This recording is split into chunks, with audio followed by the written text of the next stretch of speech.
on a monté, donc c'est vraiment une première, si on peut dire, ces laboratoires Origins qui ont pour but de rassembler dans des lieux magiques, dans des moments magiques, à la fois des scientifiques, des artistes, des penseurs et le public, pour discuter d'un des thèmes liés aux Origins et commencer à susciter, développer l'imaginaire des scientifiques, stimuler l'imaginaire des scientifiques, des artistes et du public aussi.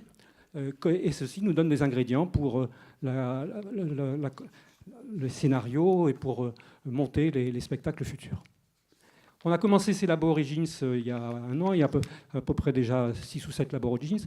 Au début, ça avait lieu à l'université Paris Diderot, dans un petit laboratoire qui s'appelle le laboratoire Astroparticules et Cosmologie, dans une petite salle. Les scientifiques étaient à l'aise, mais les artistes étaient un peu hors sol, si je puis dire. Et au bout d'un certain temps, on a dit finalement, on va changer, puisqu'il s'agit de préparer quand même des spectacles. On va passer sur des scènes. On va commencer par la Reine Blanche, le théâtre de la Reine Blanche, où on va continuer. Et puis on est maintenant sur cette scène magnifique devant vous. Alors là, c'est le contraire. Les artistes sont à l'aise, les scientifiques, comme moi, sont un peu hors sol. Mais enfin, on va s'y faire, vous les verrez. Vous verrez les scientifiques s'inscrire dans cette scénographie. Et donc, notre but dans ces laboratoires Origins, bien sûr, j'ai dit de stimuler l'imaginaire, mais c'est aussi de tracer un trait d'union entre donc, les artistes, les scientifiques, les penseurs qui sont là, et vous tous, et tracer un trait d'union aussi entre nous et l'ensemble de l'humanité, puisque les origines, c'est commun à toute l'humanité, et aussi même tracer un lien entre les hommes et la nature, puisque les thèmes qu'on aborde, par exemple aujourd'hui, le climat, nous connectent directement à la nature, et en plus dans ce festival Atmosphère, c'est clair que c'est quelque chose qui est très prégnant. Et voilà, donc pour terminer, je voudrais surtout que vous applaudissiez celle qui défriche le chemin qui nous permet de constituer ce trait d'union, Marie-Odile Mongicourt, à qui je vais passer la parole. Merci Michel. Tu gardes le micro. Vous savez que c'est très émouvant parce que c'est comme si c'était un rêve qui se réalisait aujourd'hui. Donc j'espère que vous serez indulgents parce que c'est vraiment une première.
C'était il y a 4 milliards 600 millions d'années.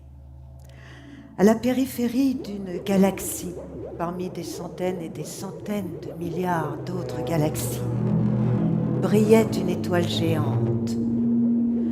Le bleu de sa lumière éblouissante était dû au fait qu'elle était pleine d'une énergie extravagante qu'elle consumait à très très grande allure.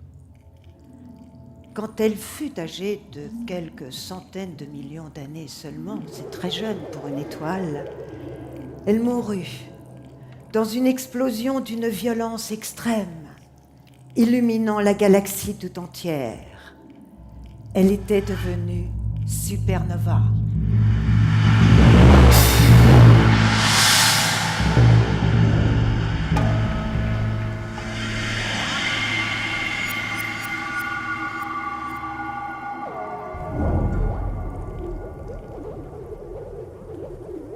En explosant, l'étoile ensemença l'espace de tous les éléments qu'elle avait fabriqués tout au long de son existence.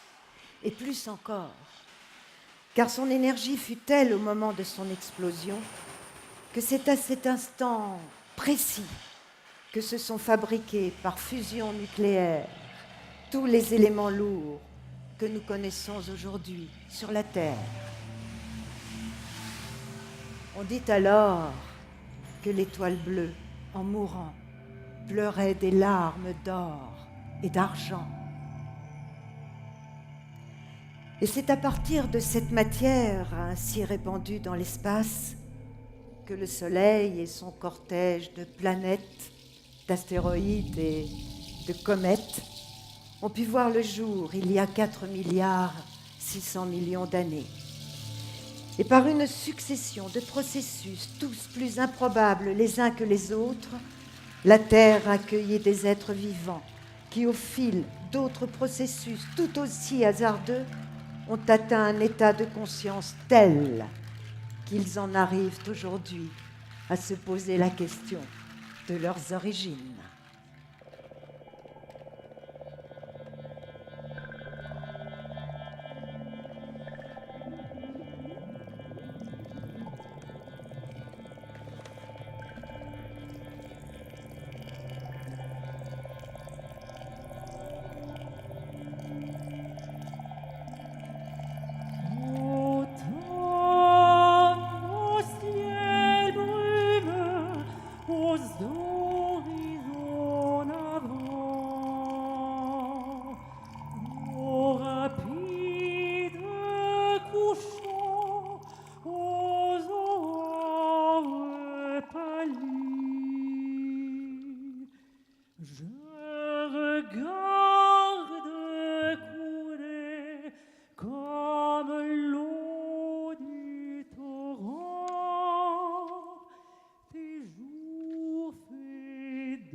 Et j'appelle Jean-Pierre Bibring.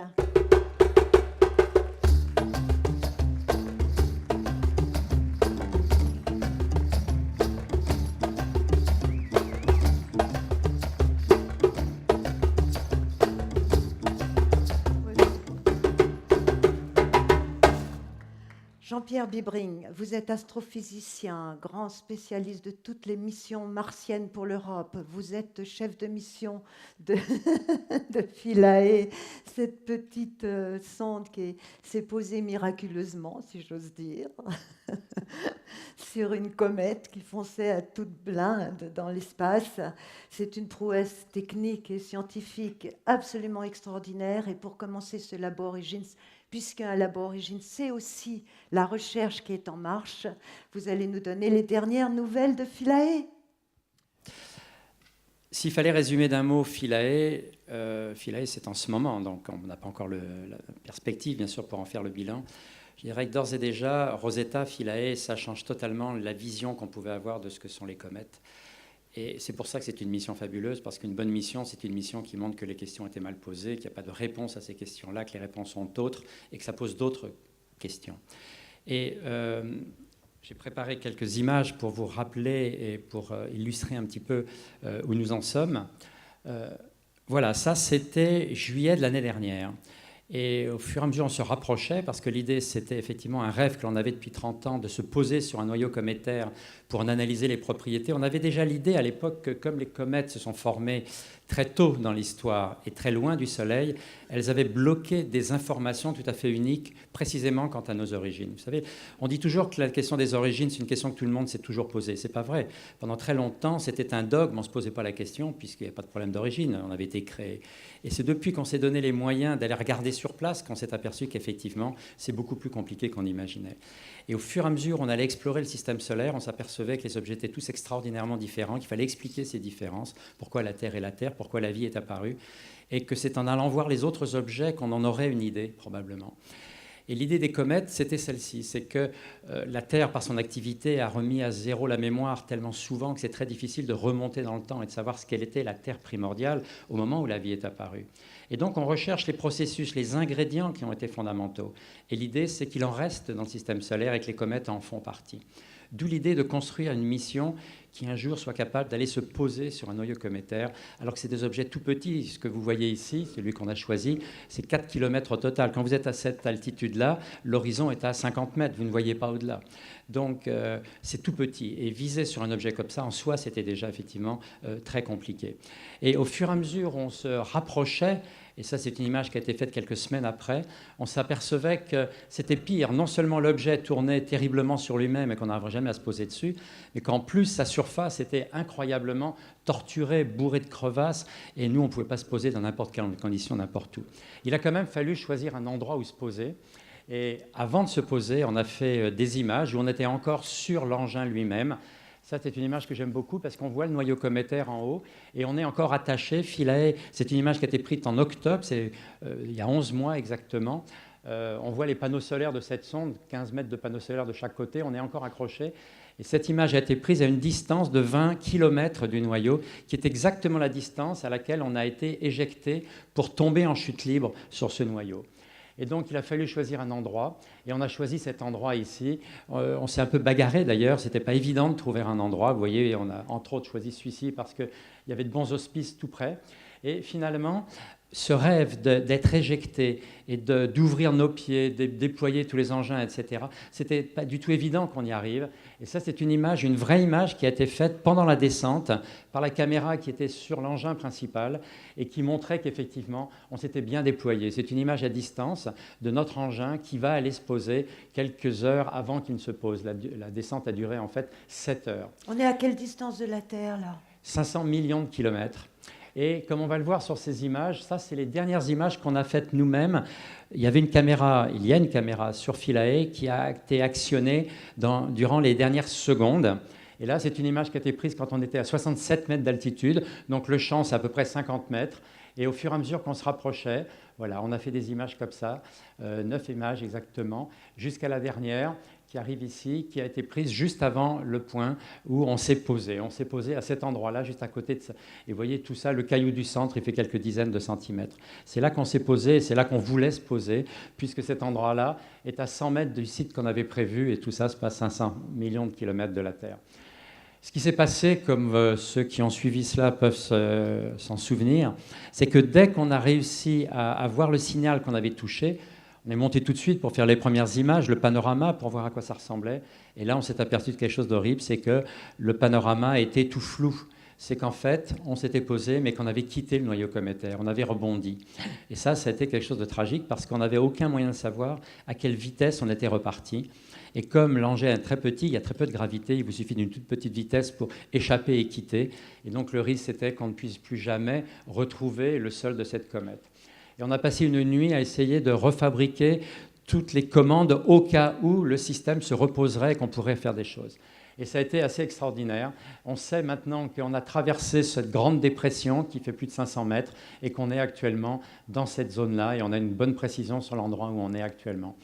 Et ce qui a été extraordinaire, c'est que le lendemain matin, effectivement, on a acquis cette image absolument extraordinaire pour nous, où on voit le pied de notre engin posé, qui est donc un engin qui avait été fait 20 ans plus tôt, mais qui s'est posé sur le plus ancien objet du système solaire que l'on pouvait imaginer, et éclairé par le soleil, et on était au repos, c'est ce que l'on voulait.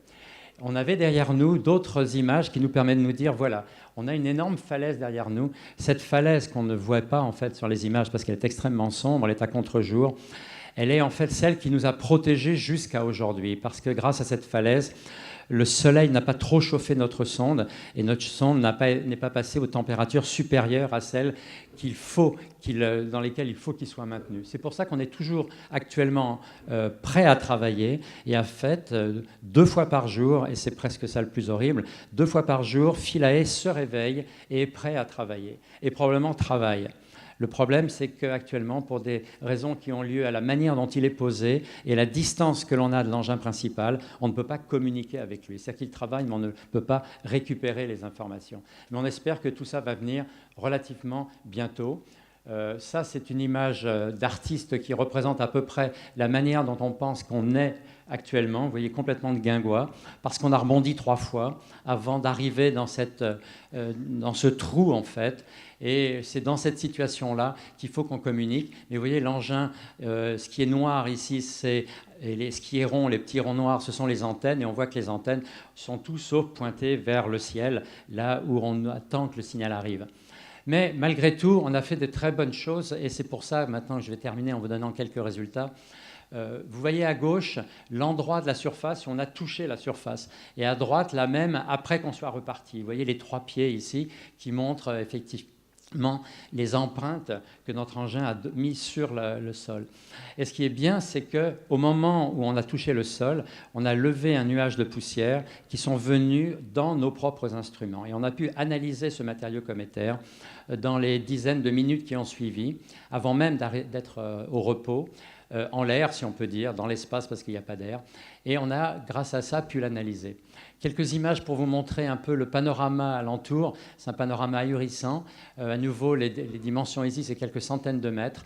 Alors, c'est toujours très trompeur, parce que quand on voit des images comme ça, on croit que c'est très brillant. En fait, il faut augmenter énormément le contraste pour le voir. Ces images, si vous n'augmentez pas, sont toutes noires. Le matériau à la surface de la comète est plus noir que du charbon. C'est un des matériaux les plus sombres dans le système solaire. Et voilà des structures que l'on voit ici. Et ce qui est merveilleux, c'est que ces images et ces structures, on commence à pouvoir les expliquer. Et on les explique, entre autres, vous voyez ce genre d'évolution qu'il peut y avoir à la surface, uniquement par les processus de dégazage. Et vous avez ici une image, par exemple, qui vient d'être faite il y a quelques semaines, qui ne fait que reproduire dans toute la rotation du noyau que l'on peut avoir, le fait que quand il passe dans la direction du Soleil, tout d'un coup, vous voyez, il y a en permanence des jets, et quelquefois, il y a des grandes comme ça, émissions qui se font. Alors pourquoi est-ce que c'est important tout cela ? Eh bien, on voulait comprendre le processus par lequel il y a ce dégazage, qui est un des processus cométaires qui est le plus connu, puisque c'est ça qui permet ensuite aux comètes d'avoir ces enveloppes que l'on voit. Mais la chose importante, et je terminerai là-dessus, c'est qu'on s'est aperçu qu'en fait, contrairement à l'idée qu'on s'en faisait, une comète n'est pas faite essentiellement de glace, et certainement pas de glace d'eau.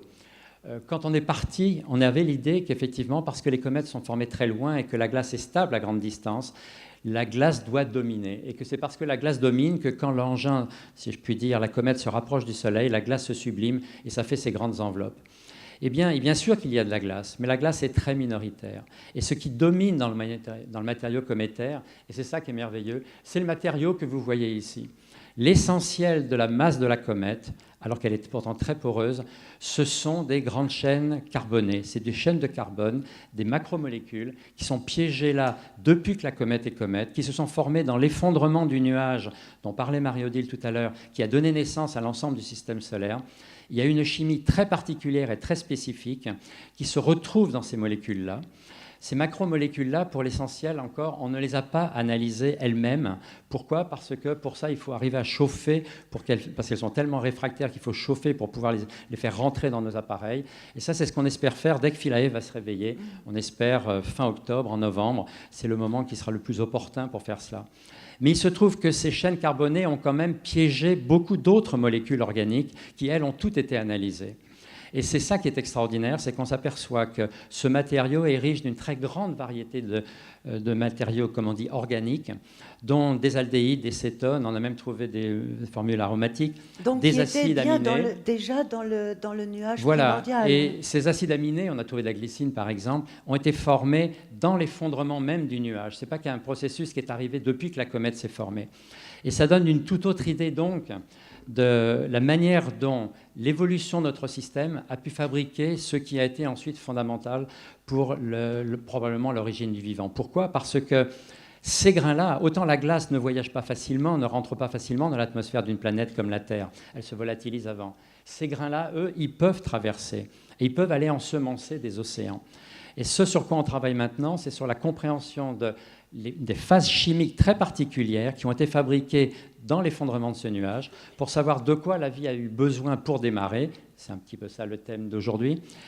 Et deuxième question peut-être encore plus importante, qui est de savoir si cette chimie qui a pris place à ce moment-là, grâce auquel on est là aujourd'hui, elle est particulièrement à l'effondrement de notre propre nuage ou si elle est très répandue dans l'univers. Des nuages qui s'effondrent pour donner naissance à des étoiles et des planètes autour, il y en a partout. Il y en a des milliards dans notre galaxie. Mais ça ne veut pas dire que tous sont soumis au même processus. Et la grande leçon sur laquelle on reviendra un peu plus tard, de ce que l'exploration du système solaire a montré, c'est l'incroyable diversité des chemins d'évolution possibles. Il faut arrêter de penser que le vivant, c'est l'échelle supérieure d'une évolution de la complexité depuis des éléments très simples qui ne peut que aller vers des espèces vivantes et vers du cerveau humain dont vous êtes quelques représentants ici. Il y a tout un tas de diversité de chemins d'évolution possibles. Et il n'est pas exclu que la chimie qui a donné naissance à ces phases-là soit elle-même très particulière de l'effondrement de notre propre nuage, avec un soleil qui apparaît un moment, tournant sur lui-même à une certaine manière, modifiant cette chimie, etc. Donc ce sur quoi on travaille actuellement, c'est non seulement sur ce que sont les molécules qui ont été indispensables à l'émergence de la vie dans les océans planétaires et en particulier dans l'océan de la Terre, mais ensuite de savoir si ces particules-là sont très répandues dans l'univers, ou au contraire, elles sont très particulières à notre propre système. Et ça change totalement l'idée de la pluralité des mondes, de l'unicité de la Terre et du vivant. Merci Jean-Pierre. Alors je vous invite à vous asseoir ici. On vous retrouve dans quelques instants.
Merci Maya. Maya Barou,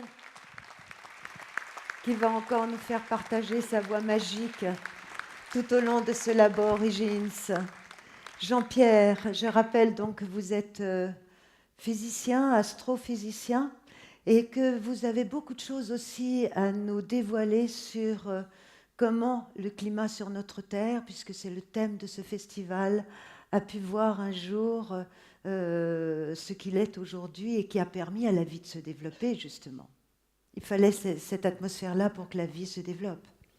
Oui, mais en même temps, on ne sait pas ce qu'elle était, en fait, cette atmosphère-là. C'est bien ça. Il est clair que le climat est fondamental. Le climat est fondamental, on le sait, parce qu'en particulier, ça on en est à peu près convaincu, la vie a démarré dans l'eau et est restée dans l'eau pendant quelque chose comme 2 milliards d'années avant de pouvoir s'en extraire, parce qu'elle-même avait fabriqué ce qui était nécessaire, c'est-à-dire suffisamment d'oxygène pour qu'il y ait un filtre atmosphérique. Sinon, le rayonnement solaire, en fait, détruisait tout à la surface. L'eau protégeait. Mais pour que de l'eau soit stable et existe, ce qui a toujours paru comme une évidence, les gens ont toujours imaginé que la vie et l'eau sont liées, qu'il y a eu de l'eau partout et que c'est facile d'avoir de l'eau partout. Ce n'est que maintenant qu'on réalise que pour que sur Terre il y ait de l'eau sous forme d'océan et que ces océans soient stables, pérennes, puissent demeurer au cours du temps, eh bien, il a fallu des conditions extraordinairement particulières, conditions qu'on ne retrouve nulle part ailleurs en fait, en tout cas dans notre propre système. Et ça, c'est une chose qui est en train d'apparaître progressivement et qui change énormément de choses. 2 ou 3 exemples. Par exemple, si je peux récupérer, je pense que j'ai dû mettre une image ou 2. Voilà. On sait maintenant que cette notion d'origine a de biaisé, qu'en général, quand on parle de l'origine, c'est un point singulier. Quand on parle d'une longueur, il y a un point zéro. Quand on parle d'une échelle de temps, il y a un point zéro. Pour le système solaire et pour l'évolution de la Terre, du vivant et du climat aussi, il n'y a pas d'instant zéro en sens où il y a une succession de processus qui ont pu prendre des dizaines, des centaines de millions d'années, qui ont façonné les conditions qui finalement ont conduit à ce que nous sommes aujourd'hui. Et parmi ces processus qui ont pris place tout au début, il y en a un très particulier qui a eu un effet majeur sur le climat. Et c'est le suivant, c'est que lorsque le système solaire s'est formé, d'abord, il faut savoir que Jupiter et Saturne n'étaient pas là où ils sont aujourd'hui. Ils ont migré dans le système solaire, ils ont modifié énormément la distribution de la matière dans le système solaire, et ça a été une des choses fondamentales, quelque part, pour modeler l'histoire future. Je ne vais pas parler de cela, mais d'un autre événement qui s'est passé un petit peu plus tard. C'est qu'après tout cela, il n'y a pas 4 planètes qui sont formées, il y avait des dizaines d'embryons planétaires. Et ces embryons planétaires se sont très violemment entrechoqués, puisque presque tous ont disparu. Et la Terre elle-même a été soumise à un choc très violent par un objet dont on pense qu'il était au moins de masse égale à celle de Mars aujourd'hui, c'est-à-dire le 10e de sa propre masse. Des collisions, c'est un processus très banal, il y a des collisions partout. La Terre n'a rien de particulier de ce point de vue-là. Les processus en tant que tels sont génériques, mais la forme qu'ils prennent ne le sont pas. Il y a une variété infinie de formes possibles. Eh bien, une grande partie des conditions qui ont façonné le climat dépend de la géométrie de cet impact.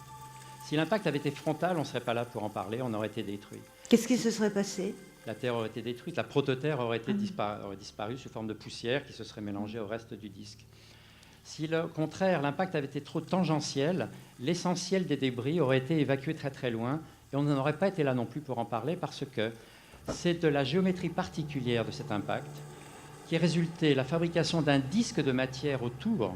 Et ce disque de matière a une importance très grande, puisque c'est de ce disque de matière, qui était fait essentiellement de l'impactant plus des couches extérieures de la Terre, qu'est née la Lune. La Lune s'est reformée par accrétion de matière dans ce propre disque. À nouveau, former des lunes, il y en a beaucoup dans l'espace. Mais une lune qui a les propriétés que la nôtre a par rapport à la Terre, c'est-à-dire une masse suffisante pour avoir un effet de gravité sur la Terre, il n'y en a pas d'autre. C'est un système unique. Et pourquoi il y a un effet important ? Eh bien, on sait que c'est à la Lune que l'on doit l'angle que l'on a actuellement de 23 degrés, qui est l'angle de l'axe autour duquel la Terre tourne en 24 heures. On sait que cet axe-là est fondamental pour le climat. Le climat sur Terre, les saisons, on le doit à cet angle de 23 degrés. Pourquoi 23 degrés ? Pourquoi pas 10 ? Pourquoi pas 50 ou 90 ? Et pourquoi cet angle est-il stable ? Et on sait que tous les mouvements sont actuellement, pensant comme ça, d'ordre chaotique. C'est-à-dire que cet angle-là n'a aucune raison d'être stable. Et d'ailleurs, quand on regarde toutes les autres planètes, ces angles-là, qui sont complètement différents d'une autre en angle, bougent au cours du temps, sur des très courtes constantes de temps, des millions d'années, qui par rapport à 4,5 est très court. On voit bien que si cet axe-là se mettait à basculer, Si les glaces polaires étaient en direction du Soleil, la variation du climat serait énorme et on n'aurait pas eu d'océan stable. La stabilité des océans, on le doit au fait que, à cause ou grâce à cette collision, la Lune s'est formée avec une masse telle et à une distance telle que cet angle s'est figé à cette valeur de 23 degrés à 1 degré près. Si ça avait été 24 degrés... Ça aurait été différent. On n'aurait pas eu les mêmes climats, on n'aurait pas eu la même succession des saisons. Et cet angle-là oscille au cours du temps, mais très faiblement. Suffisamment pour, malgré tout, être à l'origine de variations périodiques. Ça, plus ce qu'on appelle la précession des équinoxes, cet angle tourne sur lui-même, ça fait les fameuses glaciations. Mais on sait que les glaciations, c'est jamais que quelques degrés en plus ou en moins. C'est malgré tout suffisant pour entraîner de grandes variations à la surface. Mais le système est capable de s'y adapter parce que ça se fait sur des milliers d'années. Et comme vous savez, le grand problème du réchauffement climatique dont on parle cette semaine ici, c'est que par son activité, l'homme fabrique, en augmentant la concentration de gaz carbonique, une augmentation de température qui sera exactement du même ordre de grandeur que ce que l'astronomie donne, c'est-à-dire quelques degrés, 4-5 degrés. Mais la grande différence, donc on a déjà eu des écarts comme cela. La grande différence, bien sûr, c'est qu'au lieu d'être sur 25 000 ans, c'est sur quelques décennies, et probablement le système n'aura pas la capacité de réagir suffisamment vite. Et donc, il y a un véritable risque de divergence et d'augmentation, par effet des boules de neige, de la température. Donc, voilà un des exemples, et on pourrait maintenant, on commence à les collectionner, qui montrent que l'évolution du système solaire procède d'événements qui, en tant que processus impliqués, sont extrêmement banals, sont très génériques. Partout, il y a les mêmes dans l'univers. Mais la forme, partout, est différente. Et parce que les formes sont différentes, la succession va vous donner des chemins d'évolution différents. Sur Terre, ça a conduit au fait que des océans ont pu apparaître, au moins des lacs. Je crois que j'ai fait une image après, qui est une image d'artiste, qui montre ce qu'aurait pu être, en tout cas Mars, et peut-être la Terre primordiale, de l'eau qui est apparue ici. Et une fois que cette eau était là, alors que sur Mars et ailleurs, pour des raisons que l'on peut comprendre, cette eau a disparu parce qu'il y a eu un changement climatique qui fait qu'il en était plus stable, grâce à la manière dont cet impact a joué pour fabriquer en particulier la Lune, eh bien cet angle, l'obliquité, a maintenu la stabilité de l'eau jusqu'à aujourd'hui pendant 4,5 milliards d'années. Et là, les comètes ont pu jouer un rôle important. Là, c'est vraiment le hasard d'entre tous les hasards. C'est une forme particulière. C'est le hasard si on se passe de notre point de vue en disant il fallait arriver à nous, donc bien sûr, la chance était faible d'arriver à nous. Mais si on prend le point de vue d'un système qui a toutes les évolutions possibles, avec tous les angles possibles, eh bien on arrive à constituer le système solaire tel qu'il est. Et les systèmes planétaires tels qu'on les voit actuellement, autour de la plupart des étoiles qu'on observe actuellement, il y en a plus de 2000, on voit qu'il y a des planètes autour. Et quand on observe ces systèmes, on a la même chose que quand on compare la Terre aux autres planètes. La diversité de notre propre système, la Terre est différente de toutes les autres planètes, ce qui ne veut pas dire qu'elles sont différentes des autres qui seraient les mêmes. Elles sont toutes différentes, elles ont toutes eu un chemin d'évolution différent. On s'aperçoit que notre propre système a eu aussi un chemin d'évolution différent des autres. Et pour la même raison, les processus en tant que tels sont génériques, la forme qu'ils ont prise sont très particulières. Merci, merci Jean-Pierre Bibring, on peut l'applaudir.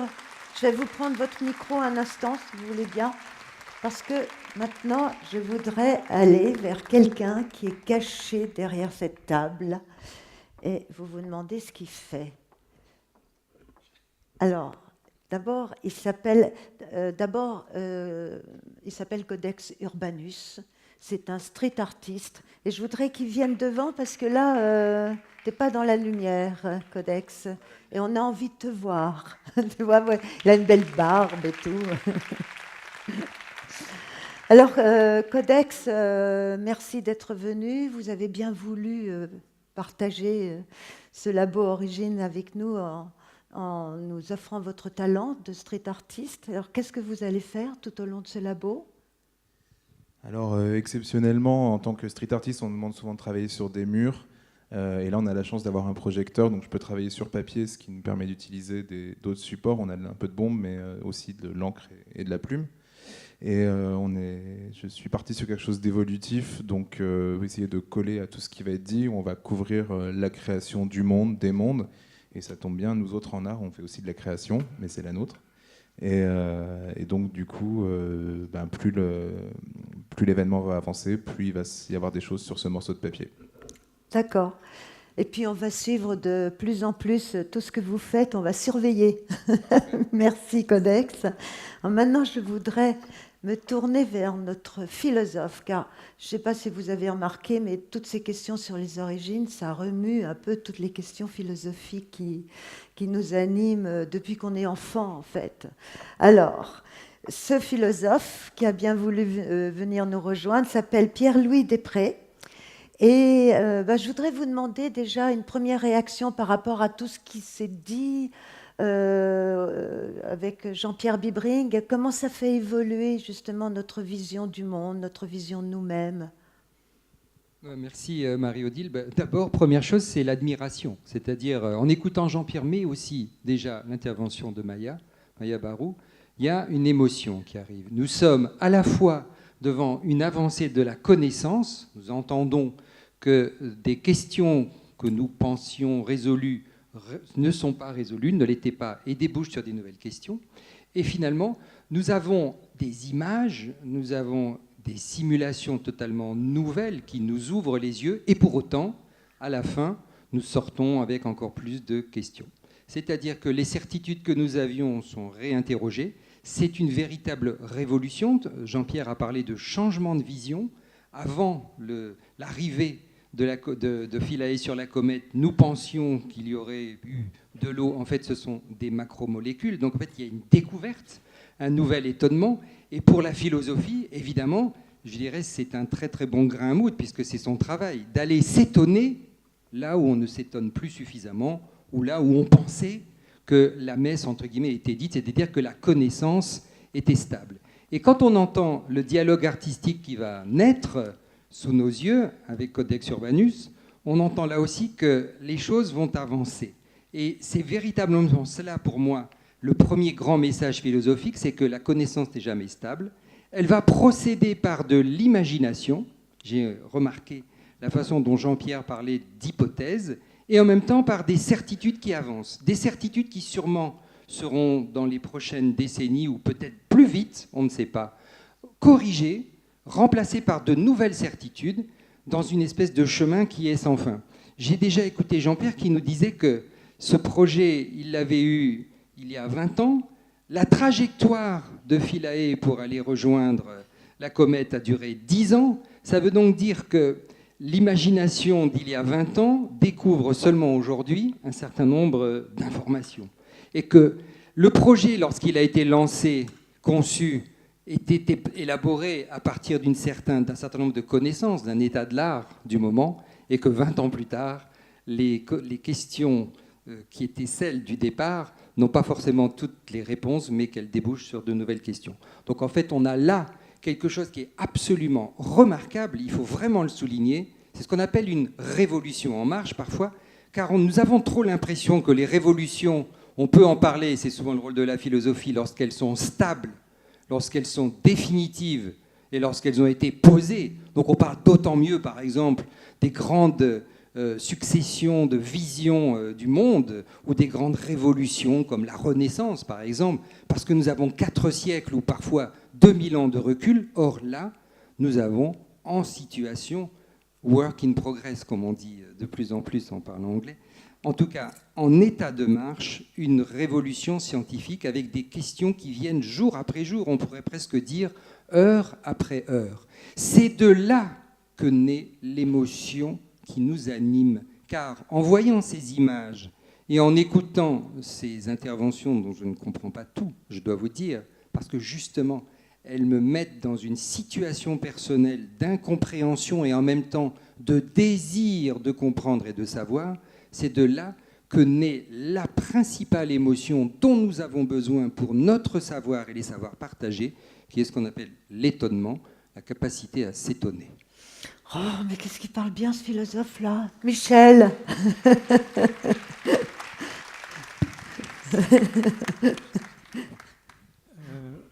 Moi, ma perplexité, mon interrogation, mon émerveillement, c'est le contraste entre les images les plus anciennes de l'univers, qui sont d'une uniformité de plus en plus grande, plus on remonte dans le temps. Lorsqu'on regarde l'image la plus ancienne, celle où l'univers était une soupe d'atomes, elle est quand même extraordinairement uniforme. Il y a des petites différences qu'il faut vraiment aller chercher à la loupe. Hein. C'est une part pour 100 000 ou pour 1 million, des petites différences de température de rien du tout. Et on sait par la théorie, si on essaie d'extrapoler encore plus loin, que l'univers, dans les temps les plus reculés, était une soupe indifférenciée de particules sans masse, un ensemble complètement unifié, dont la source est probablement une fluctuation quantique du vide, ou des fluctuations quantiques du vide. Donc, une indifférenciation de l'univers à sa naissance.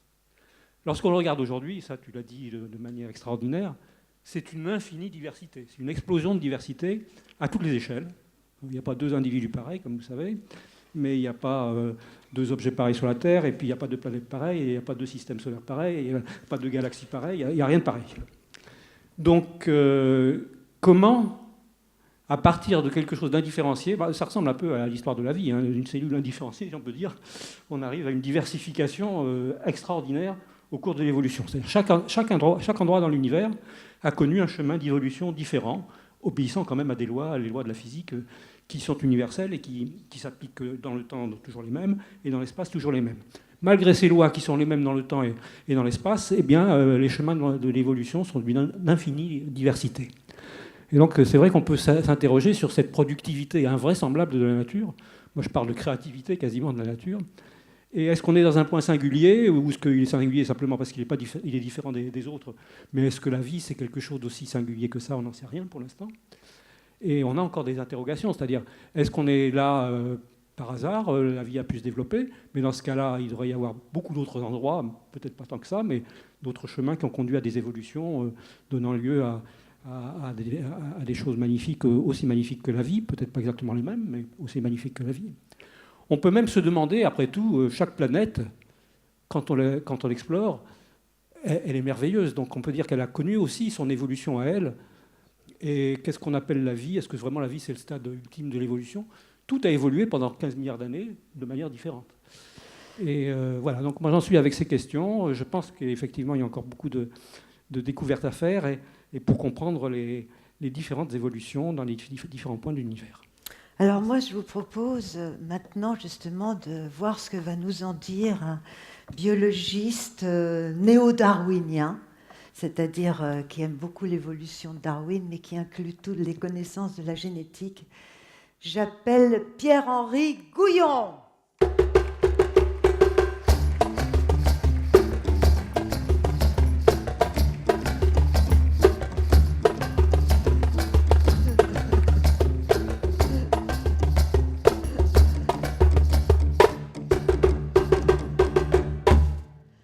Pierre-Henri Gouillon, biologiste évolutionniste, qu'est-ce que vous avez envie de dire pour répondre à cette question qu'est-ce que la vie? Oh, il y a eu beaucoup de définitions de la vie, mais on a dit que c'était une interaction coordonnée entre des petites et des grosses molécules. C'est pas très poétique, hein. Bon, je vais essayer de vous en dire autre chose. Oh, peut-être on pourrait parler des origines pour commencer. Et pour ça, je voudrais commencer par vous lire un petit texte de Darwin. Ah, ben, j'adore ce cher Darwin.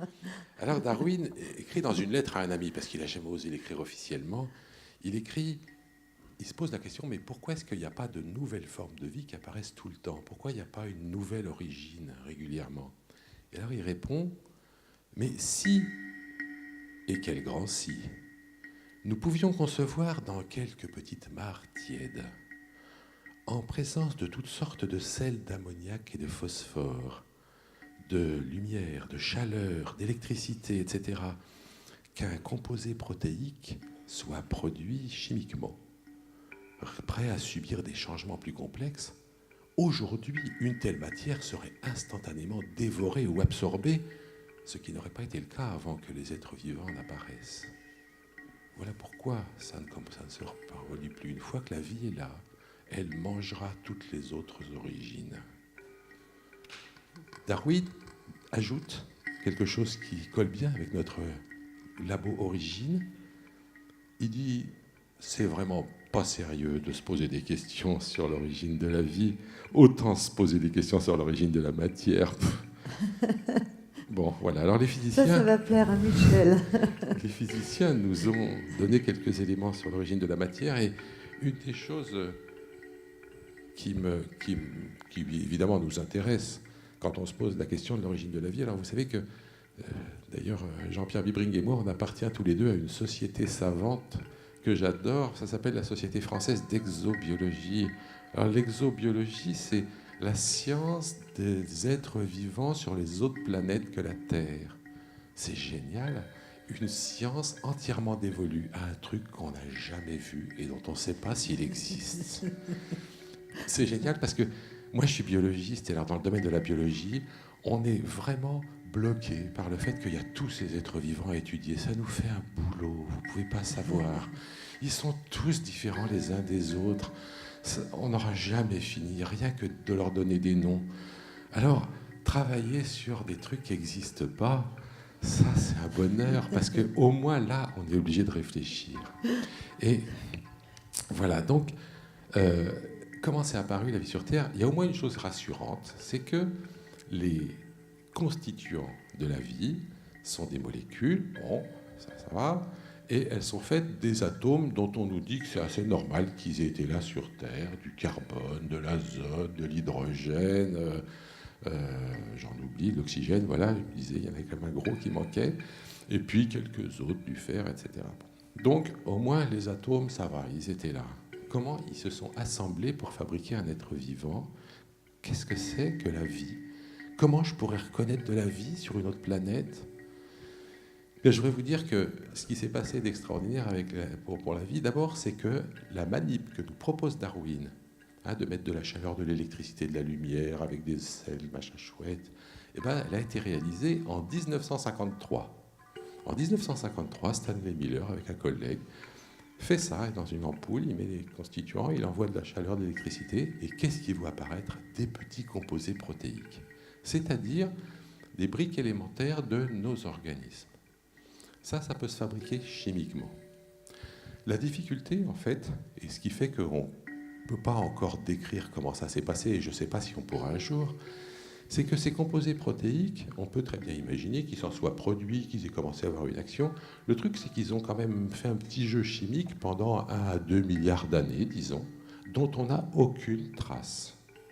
Et à la fin de ça, il y avait un truc qui commençait à ressembler à un être vivant. Mais qu'est-ce qui a pu se passer pendant ces 2 milliards d'années?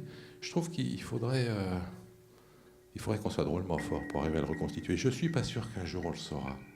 Parce qu'il nous manque une étape essentielle. On a les briques de base, les protéines, les petits bouts de protéines, on appelle ça des acides aminés ou des peptides. Bon. Et puis, ces petites briques de base, on peut facilement imaginer qu'elles aient fait des systèmes de réactions chimiques qui tournaient en rond, c'est-à-dire qui, à la fin d'un cycle, refabriquaient le début du cycle, un début de système de reproduction. Mais ce que le vivant a de vraiment particulier, c'est qu'il a la base une information portée par une longue molécule qui s'appelle l'ADN. C'est que dans chacune de vos cellules, vous avez 1 mètre d'ADN. 1 mètre dans chaque cellule. Il est bien replié en spirale pour que ça tienne. Et dans cette longue molécule, il y a l'ensemble des recettes, si vous voulez, de cuisine qui permettent de fabriquer vos cellules et puis votre corps. Et cette information codée sur l'ADN, elle est lue par tout un système de lecture, parce qu'une information codée sur un truc, ça fait rien. Une recette de cuisine, vous avez un bout de papier avec des machins écrits dessus, une partition musicale. Une partition musicale, ça n'a jamais joué une symphonie. Une recette de cuisine, ça n'a jamais fait de tarte aux pommes. Non, quand on dit d'ailleurs que les gènes fabriquent les individus, mais bien sûr que non. Les gènes ne fabriquent pas plus les individus que les recettes ne fabriquent des tartes aux pommes. C'est des individus qui refabriquent des individus, mais en utilisant la recette qui est dans l'ADN. Comment l'information s'est-elle écrite sur cet ADN? Comment on a pu stocker cette information? Ça, on ne le sait pas. Et ça c'est vraiment essentiel, parce que ça, c'est la caractéristique de la vie. C'est ce qui fait, Michel, la différence entre un être vivant et un être physique, comme ce dont tu parlais tout à l'heure, entre l'évolution vue par un biologiste et l'évolution d'une planète. C'est que l'évolution des êtres vivants, elle s'est fabriquée par le fait que les informations qui fabriquaient des organismes qui les reproduisaient bien, ont proliféré, que les informations qui fabriquaient des individus qui ne les reproduisaient pas bien, elles se sont éteintes, et que ça, pendant 1,5 milliard d'années, ça a progressivement fabriqué des êtres qui possèdent des caractéristiques qui n'auraient jamais pu se fabriquer sans ça. Bien sûr, on a des yeux. C'est incroyable d'avoir des yeux. Alors on n'arrête pas de s'extasier. C'est vachement bien. Regardez l'œil, comment c'est bien fait.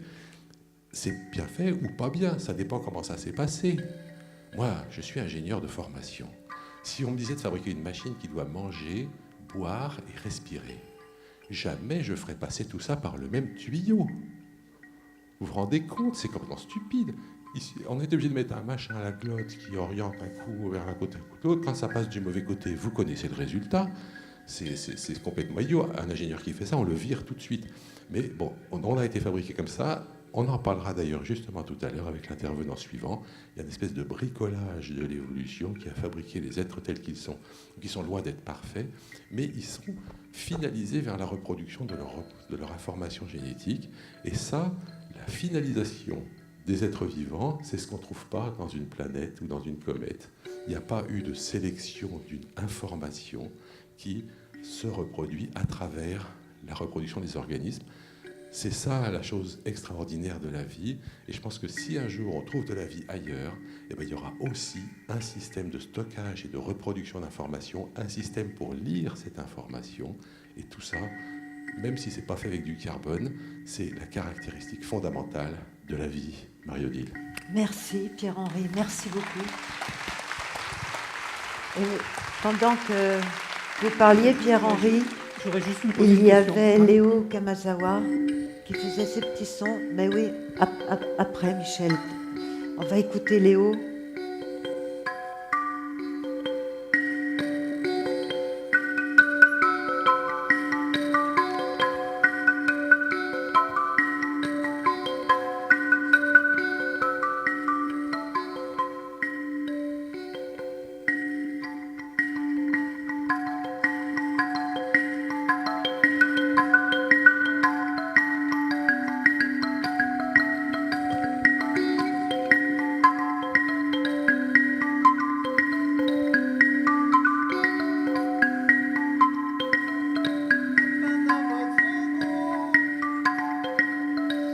Baila, baila, baila, baila, Shakariya no Coco. Tucumán no Wendo. Apanaba Zungu. Nanta Karna Kale, no Kimia no Kwanzo. Kimia no Kwanzo. Tucumán no Wendo. Tucumán no Wendo.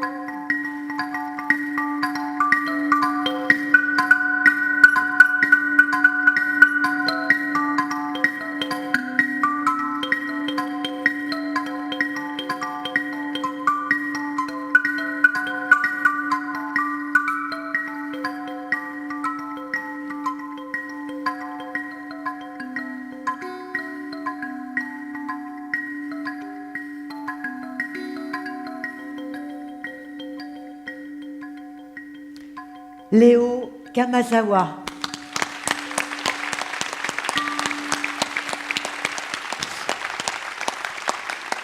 Michel, vous étiez impatient de réagir.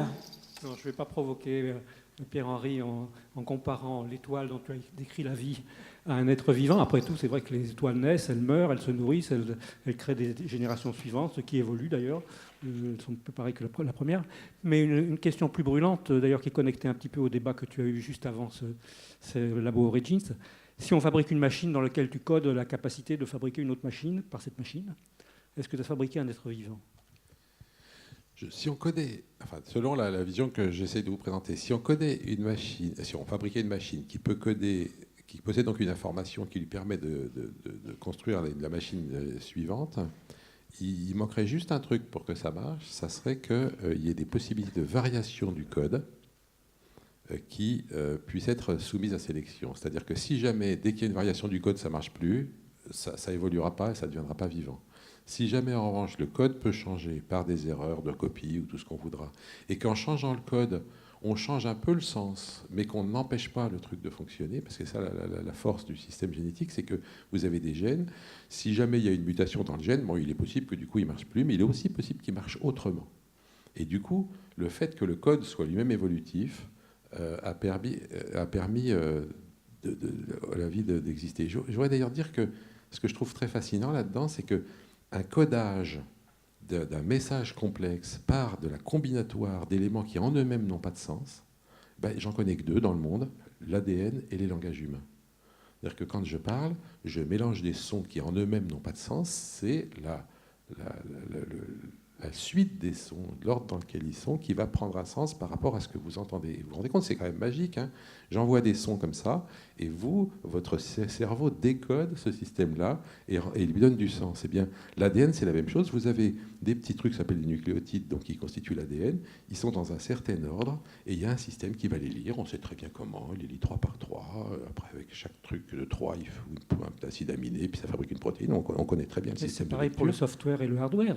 Le software code pour quelque chose que va faire le hardware. Absolument. Sauf que là, évidemment, le truc spécial, c'est que voilà, c'est que ce code va refabriquer un nouveau hardware avec le software dedans, et que si jamais vous changez un petit peu le code, eh ben, vous arriverez à une autre forme qui peut fonctionner autrement. Le problème avec les scientifiques, c'est que On quand est trop il y bavard. a une question qui démarre, après, ils en posent des multitudes. Non, Jean-Pierre, pas maintenant, parce qu'il faut. Hein, voilà. Alors, je vais quand même demander, mais je vais lui demander d'être très court, à Pierre-Louis Després de nous donner sa petite réaction de philosophe, parce que tout ça pose vraiment des questions, quoi. D'abord, je vais en faire deux, mais très rapides. La première chose, c'est très succulent d'entendre un scientifique, un biologiste parler de magie, puisqu'il a dit c'est magique. Et donc, je ne m'attendais pas, Jean-Pierre tout à l'heure également, à utiliser des termes tout à fait poétiques. Et donc, on a fait de la tarte aux pommes, et on a imaginé des univers magiques. Et donc, c'est très rassurant dans cette science qui parfois peut sembler uniquement un art du calcul, d'entendre un art humain. La machine dont on parle, là, pour qu'elle soit vivante au sens où nous l'entendons, je dirais, historiquement, eh bien, il faudrait lui ajouter ce qu'on appelle la conscience. Car entre vivre et être vivant, il y a du point de vue philosophique la conscience de ce que l'on vit, la conscience de ce que l'on est et la conscience de ce que l'on fait. Et le travail du vivant au sens de l'humain, tel que nous en avons hérité, c'est de mettre toujours un peu plus de conscience sur ce que nous vivons au fur et à mesure, ou sur les grands événements qui sont en train de nous arriver. Quelle conscience pourrons-nous développer de cette nouvelle question sur les origines? D'où viennent-elles? J'ai entendu dire effectivement que le système causal d'une origine d'où tout serait déduit est en train d'être effectivement remis en cause par une vision beaucoup plus systémique. Donc c'est notre propre conscience qui est en train d'être interrogée, et c'est dans cette grand vertige, parce que nous avons plus de questions, on le voit bien, que de réponses, que notre conscience doit faire son chemin. C'est en ce sens-là que nous serons toujours un peu plus vivants. Jean-Pierre, Je voudrais juste nuancer un tout petit peu le propos qui vient d'être tenu. Il peut y avoir de la vie sans conscience. Exactement. Bon. De la vie sans Et conscience. moi, je voudrais- Mais l'être vivant... Non, tu veux plus Une maintenant bactérie, c'est un être vivant, elle n'a pas de Exact. conscience. Bon, alors, donc je vais chercher notre intervenant suivant. Vous avez pas de regrets? Jean-Pierre, tu voulais pas dire vraiment? Pour avoir travaillé un peu sur Mars, où on est censé aller chercher du vivant, souvent j'ai participé à des réunions où il y avait des biologistes pour nous essayer de décrire qu'est-ce qu'on va chercher, qu'est-ce que c'est que le vivant. Et la définition qu'en donne Pierre-Henry est très inhabituelle, elle est très intéressante. C'est-à-dire en général, le vivant, c'est quelque chose, on parle du vivant par rapport à son extérieur, entropie, etc. Mais ça me confirme quand même dans l'idée que cette distinction qu'on a entre le vivant et l'inerte, qui est ancestrale, il faudra la dépasser. Je pense qu'une grande difficulté qu'on a par rapport à cette notion d'origine du vivant, c'est que ce qu'on appelle le vivant est tout sauf vraiment très clair. C'est vrai qu'il y a très longtemps, les gens disaient on peut faire la distinction, moi je peux faire la distinction entre quelque chose qui est inerte et vivant. Et quand on creuse un peu ça, on s'aperçoit que c'est un peu plus compliqué que ça, que ce qu'on appelle inerte évolue aussi. Et ce qu'on appelle vivant peut avoir des manières d'évolution qui rappellent celles de l'inerte. Par exemple, tu dis il faut qu'il y ait un code qui... Quand on fait grossir un cristal de silicium pour faire nos appareils télévision, le cristal de silicium, il ne va pas se mettre aléatoirement, il va reprendre exactement les dislocations telles qu'elles étaient. Donc il y a aussi de l'information dans ce qu'on appelle le matériau. On n'a pas le temps, effectivement, mais je pense que quand on bouge... Le codage avec variation. Ouais. Je Je suis convaincu personnellement que la Monsieur- biologie a besoin de faire ce que la physique a fait à un moment donné, des ruptures réellement dans les concepts. Les concepts ont été très efficaces à un moment donné. La notion de force, quand Newton voit tomber une pomme et qu'il dit qu'il y a une force d'interaction entre la pomme et la Terre, quand il dit que s'il n'y avait pas la Terre, la Lune irait tout droit, il a raison. Mais quand on réfléchit, cette notion de force, c'est de la magie noire. Comment la pomme sait qu'il y a la Terre? Comment la Lune sait qu'il y a la Terre? Il faut bien quand même qu'il y ait de l'information qui passe. Donc les physiciens ont changé complètement cette notion de force. On l'a dépassée quelque part. Maintenant, c'est de l'interaction. Il faut bien qu'il y ait de l'information et on sait que c'est des particules, etc. Je pense que la distinction entre le vivant et l'inerte recèle du même genre de choses et qu'on attend quelque part ce type de dépassement. Alors moi, ce que je vous propose, c'est que j'aille chercher notre intervenant suivant qui va aussi beaucoup vous surprendre, je crois. Et j'appelle Vincent Fleury.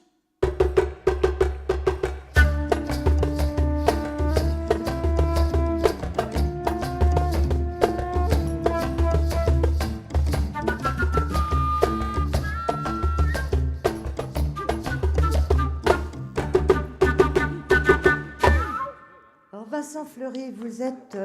Oui, bien sûr, il faut les applaudir, c'est évident. Vous allez voir, ils sont tellement magnifiques, ces artistes. Bon, alors, Vincent Fleury, vous êtes physicien, mais vous dites aussi un peu biophysicien, parce que vous êtes sacrément sur les plates-bandes des biologistes avec votre théorie, là. Un peu, voilà. Alors, vous allez nous proposer Je vais essayer de votre vous dire théorie. quelques mots d'idées nouvelles sur la formation des animaux.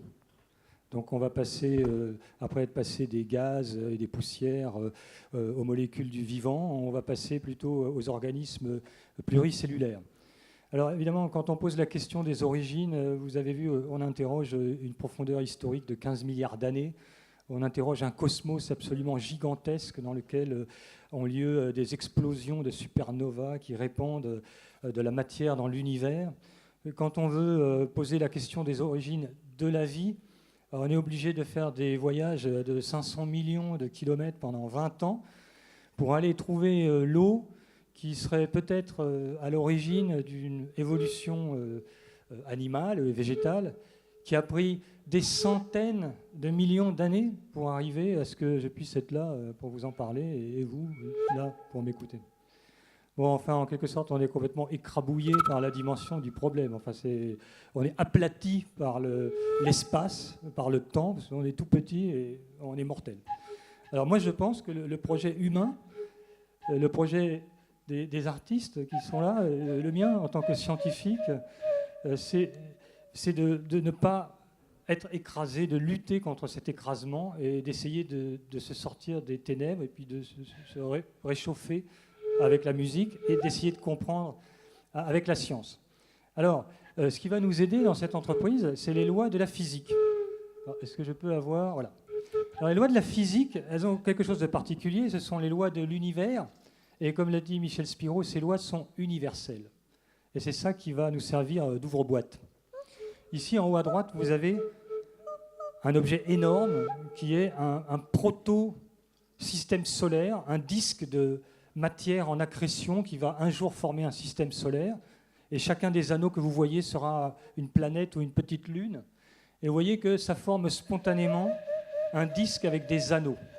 C'est un objet énorme qui est plus grand que la taille d'un système solaire, typiquement. En haut à gauche, vous avez une pierre.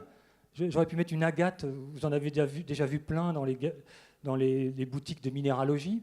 Et vous savez bien que la simple cristallisation de cette matière, ça produit extrêmement souvent des structures en anneaux concentriques qu'on peut tenir dans la main. C'est plutôt petit.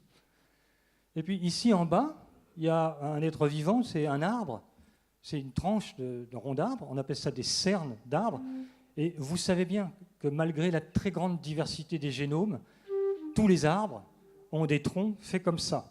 Donc en fait, malgré le hasard et malgré la génétique, la nature n'a pas pu faire autrement, dans beaucoup de cas, que de fabriquer quelque chose constitué de cercles concentriques. Alors où est-ce que je veux en venir ? C'est que depuis quelques années, depuis pas très longtemps, on s'est rendu compte que les animaux comme nous, à un stade où on est une petite patate, c'est-à-dire en gros au premier jour de développement pour un poulet, donc vous avez une cellule, elle se divise, elle se divise, elle se divise, et ça fait une patate, ça n'a pas tellement de forme, c'est rond. Mais quand on regarde le rond, il est fait d'un disque central suivi d'anneaux concentriques. La nature n'a pas pu faire autrement que de faire un disque, un anneau, un autre anneau, un autre anneau, au rythme des divisions, comme l'arbre fait des anneaux au rythme des saisons. Alors, ce qu'on sait depuis pas très longtemps, enfin en gros depuis janvier, c'est que ces anneaux sont très réguliers, contrairement à ce qu'on pensait.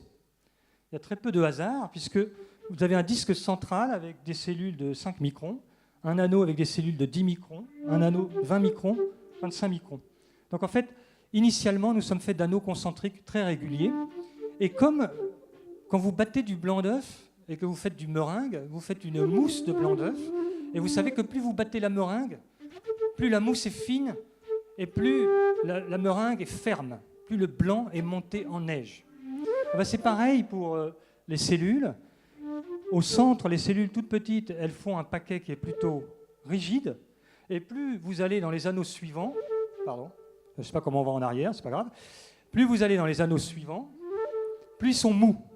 Donc, maintenant, on peut poser la question de l'origine des animaux. La question de l'origine des animaux, c'est comment une rondelle faite comme ça devient un bébé.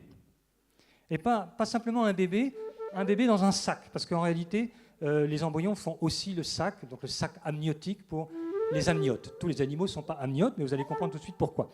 Donc la question maintenant qu'on se pose, c'est comment une rondelle molle devient un bébé dans un sac. Et ça, c'est une question de physique. Donc je vais vous montrer, on va poser la question, c'est est-ce qu'il existerait un phénomène physique unique qui serait capable de transformer une succession d'anneaux en l'image à droite. Et là, c'est le moment de vous dire que, en fait, chacun des anneaux correspond à un répertoire de comportements cellulaires. Le disque central, ça va être le cerveau et le système nerveux.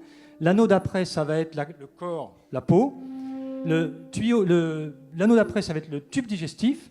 Et l'anneau final, ça va être le sac amniotique. Bon. Alors, si on veut bien m'envoyer la première petite vidéo.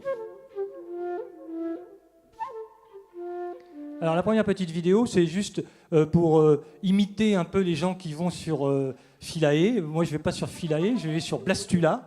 Donc, Blastula, c'est l'embryon à 1 jour de développement. Ça fait 3 mm. Alors, je me suis dit, bon, ben, on va faire un atterrissage sur Blastula, donc avec des microscopes. Et vous voyez effectivement le relief que c'est. Voilà, c'est ça un être vivant à 1 jour de développement. Ça fait 3 mm. Et vous voyez qu'effectivement, il y a un anneau de grosses cellules sur le bord. Bon, très bien. Alors maintenant, on va faire de la vidéo. Est-ce qu'on peut voir le premier film, s'il vous plaît? Voilà. Alors, vous avez cette blastula qui fait 3 mm.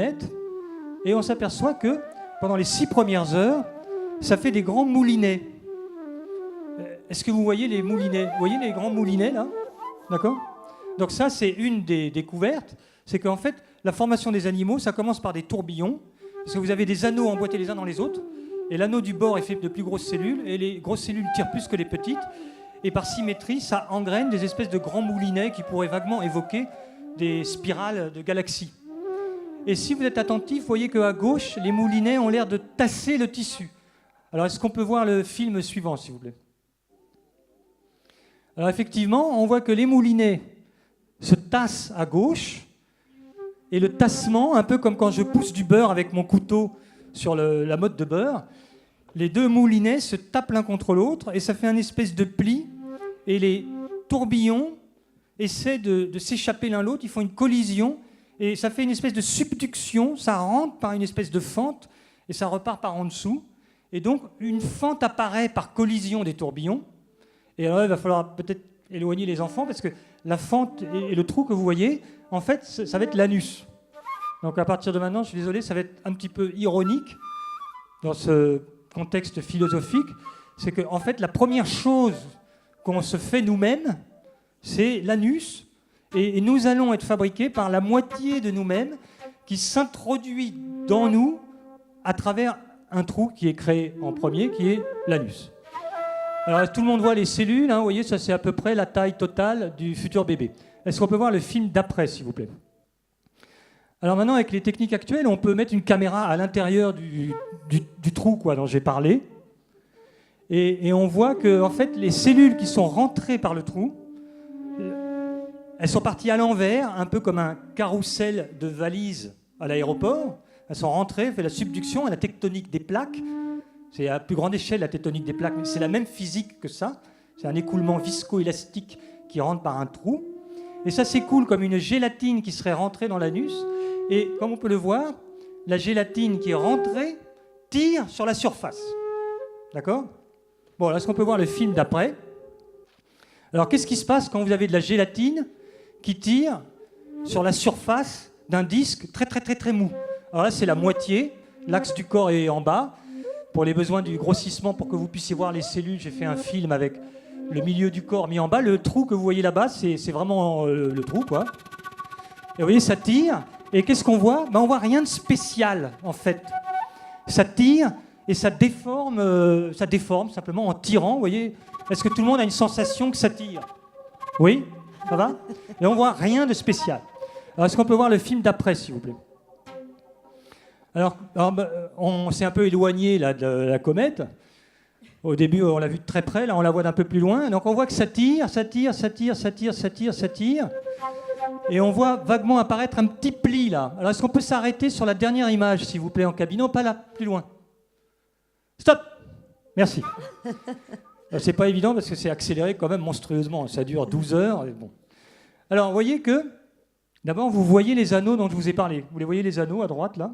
D'accord? Vous les voyez. Si vous êtes très attentif et si mon film est bien fait, en haut, vous devez voir qu'il y a des grosses cellules. On les voit à l'œil nu, là. Les gens au premier rang, là, pour ceux qui sont au fond.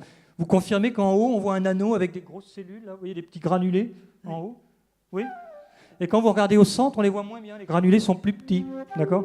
Donc vous avez bien une espèce de disque central qui a été déformé vers l'arrière, qui est fait de petites cellules, un anneau autour qui est fait de grosses cellules et un pli qui se forme strictement à la frontière entre les deux.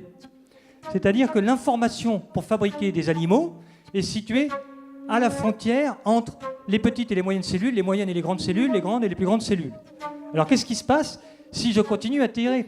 Parce que l'anus, il ne s'arrête pas, il tire, il tire, il tire, pour aller jusque-là, et pendant ce temps-là, il fait le reste du corps. Alors est-ce qu'on peut voir le film d'après, s'il vous plaît? Alors ça tire, et paf, bingo! Alors si vous avez bien regardé, vous voyez un cylindre se former comme si je roulais du papier à cigarette. Est-ce que tout le monde voit que ça a l'air de rouler un cylindre? Oui? D'accord? Et ce cylindre est roulé exactement sur le trait qui sépare le futur système nerveux du futur corps. Donc, ce cylindre, c'est ce qu'on appelle le tube nerveux. Ça va faire le cerveau, la moelle épinière, etc. Alors, le cerveau, c'est une espèce de grosse hernie, mais enfin, en gros, c'est un tube. Bon, alors, on va voir qu'est-ce qui se passe quand on continue à tirer. Est-ce qu'on peut voir le film d'après, s'il vous plaît? Hop, ça fait le cylindre, le tube nerveux. Alors, ça se propage, ça ferme le tube, ça fait les vertèbres. Et si vous avez suivi, alors maintenant, on va regarder plus haut. Il y a un deuxième pli qui apparaît et qui sépare le deuxième anneau du troisième. Donc, en fait, quand vous tirez comme ça sur une rondelle qui est faite d'anneaux concentriques, vous faites une structure qui est un cylindre, mon système nerveux, avec un cylindre, mon corps, si j'étais une anguille, et un troisième cylindre qui est le tube digestif, alors qu'on ne voit pas parce que ça se passe de l'autre côté, en dessous. Et j'ai dit, il y a un quatrième cylindre, ça devrait être le sac amniotique. Alors je ne vais pas vous montrer le tube digestif parce qu'on m'a donné que 10 minutes pour vous expliquer les animaux, mais je vais vous montrer le sac amniotique. Alors est-ce qu'on peut voir le film d'après, s'il vous plaît? Alors voilà, la tête est faite. Voilà, ça a été très très vite. Alors on va le revoir en boucle. Vous allez voir qu'il y a un anneau sur le bord, et l'anneau sur le bord se referme, et emballé c'est pesé, il emballe les 3 tuyaux qui ont été faits avant. D'accord? Tout le monde a suivi? Hein? Donc vous avez le premier anneau, il se ferme comme un paquet une feuille de cigarette, il fait un tube, le deuxième fait un tube autour, et l'anneau qui est sur le bord se referme comme un cordon de porte-monnaie pour enfermer le bébé dans un sac. Est-ce qu'on peut voir le film d'après, s'il vous plaît? et on voit la fin de la fermeture de ce disque, de cet anneau qui était sur le bord et qui se referme pour faire un sac. Le résultat, c'est qu'en 3 jours, pour un poulet, vous faites un bébé dans un sac. Donc ce n'est pas si compliqué que ce qu'on pensait. Alors, on va laisser la vidéo. Et ce que je vais vous proposer, c'est simplement de le voir avec un objet qui n'est pas un bébé, mais de le faire avec du latex. Et ça va vous illustrer 2 choses. Le changement d'échelle, qu'on peut faire quelque chose à des échelles différentes, et le changement de matériau, même avec un matériau différent, ça marche. Et donc ça va vous illustrer l'universalité des processus physiques. Alors, j'ai amené un peu de matériel ici pour faire la démonstration. Mais alors, comme j'ai ma main droite qui est prise par mon micro, je vais avoir besoin d'une assistante. Est-ce que je peux avoir une assistante? Ah, bonjour. Bonjour. Bonjour. Bonjour. Tu t'appelles Marie-Odile, je crois? Oui. Très bien. Il faut regarder vers la salle, que les gens puissent bien nous voir. Donc, Marie-Odile, voilà. est-ce que tu as déjà fait une expérience de physique dans ta vie? Oui, des petites expériences, oui. Très bien. Oui, oui. Bon, alors on va faire une petite expérience. Ça ne va pas faire mal. Enfin, en principe, ça fait pas mal. Là, on fait ça, donc c'est du latex. Vous pouvez acheter ça chez Decathlon. Ou sinon, je suis sûr que vous trouverez chez vous quelque chose en latex qui soit suffisamment fin pour faire la même expérience. Donc, vous voyez, c'est une feuille de latex. Alors, on la prend un peu par le milieu. Voilà. C'est là où il y aurait le trou de l'anus.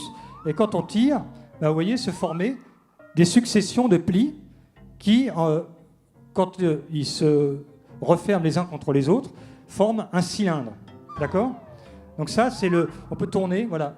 Oui, Voilà. c'est ça, mais il faudrait peut-être que... Alors, ça, de c'est faire, une illustration avec un matériau complètement homogène. Il n'y a pas de distinction entre le système nerveux. C'est des plis sur un matériau homogène. Alors, on peut aussi le faire avec un matériau inhomogène. Alors, pour ça, je vais aller embêter Codex. Alors, on va en profiter pour voir ce qu'il fait. Est-ce qu'on peut voir ce qu'il fait, là, avant de l'embêter? Qu'est-ce que tu fais? Très bien. Alors, ça va vous illustrer un truc, c'est que nous, les artistes, on fait des trucs très compliqués scientifiquement, mais vous allez voir que artistiquement, c'est pas terrible. C'est beaucoup moins bien que ce que lui peut faire. Alors, on va essayer de faire un animal ensemble. Alors, on va prendre une feuille de caoutchouc, donc c'est la même que celle de tout à l'heure, et on va faire un animal un peu carré, d'accord? Enfin, Et il faut le mettre sous la caméra. Là, et on va le mettre sous la caméra, d'accord? Alors, est-ce que tu veux bien tenir Je veux bien tenir le micro.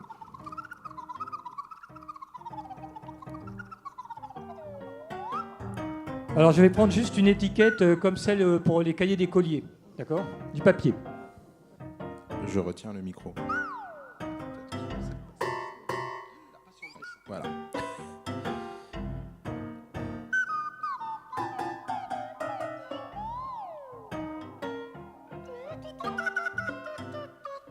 Voilà, donc j'ai réalisé une surface un peu rigide au centre d'une surface molle. Donc c'est un peu comme si j'avais un animal carré avec au centre un carré ou un rectangle un peu plus raide.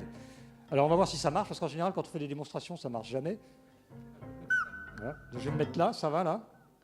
Voilà, et je vais tirer comme si mes 2 doigts étaient des anus et que je tire. Alors vous voyez ce qui se passe? Vous voyez que ça s'enroule. Ça fait une sorte de réfraction autour de la région rigide.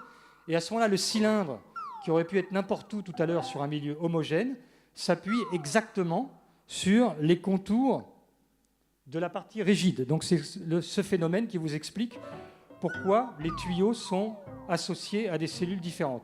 Et supposons que je sois arrivé à cette situation où le tube est partiellement fermé. Si je continue à tirer, ça ferme exactement, en l'espèce, quelque chose comme la moelle épinière, la colonne vertébrale. D'accord? Et même si je continue à tirer assez fort, je vois apparaître des espèces de bosses sur les côtés qui sont quelque chose comme le début des vertèbres et des côtes. Voilà, donc c'est un peu la fin de ma démonstration. C'est pour dire que, en fait, les lois physiques sont universelles et malgré la diversité des génomes, il semblerait que la nature n'ait pas réussi à éviter des patterns, des formes universelles et qui se révèlent même surprenants pour les physiciens et un peu aussi pour les biologistes. Voilà, je vous remercie beaucoup. Merci Vincent.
Merci Maya. Bravo.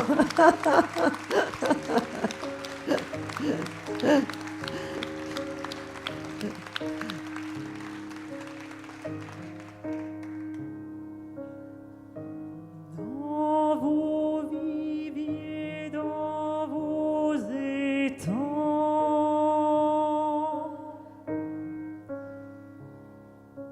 car peu que vous vivez longtemps, est-ce que la mort vous oublie?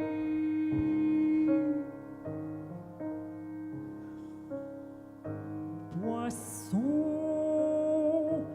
de la mélancolie.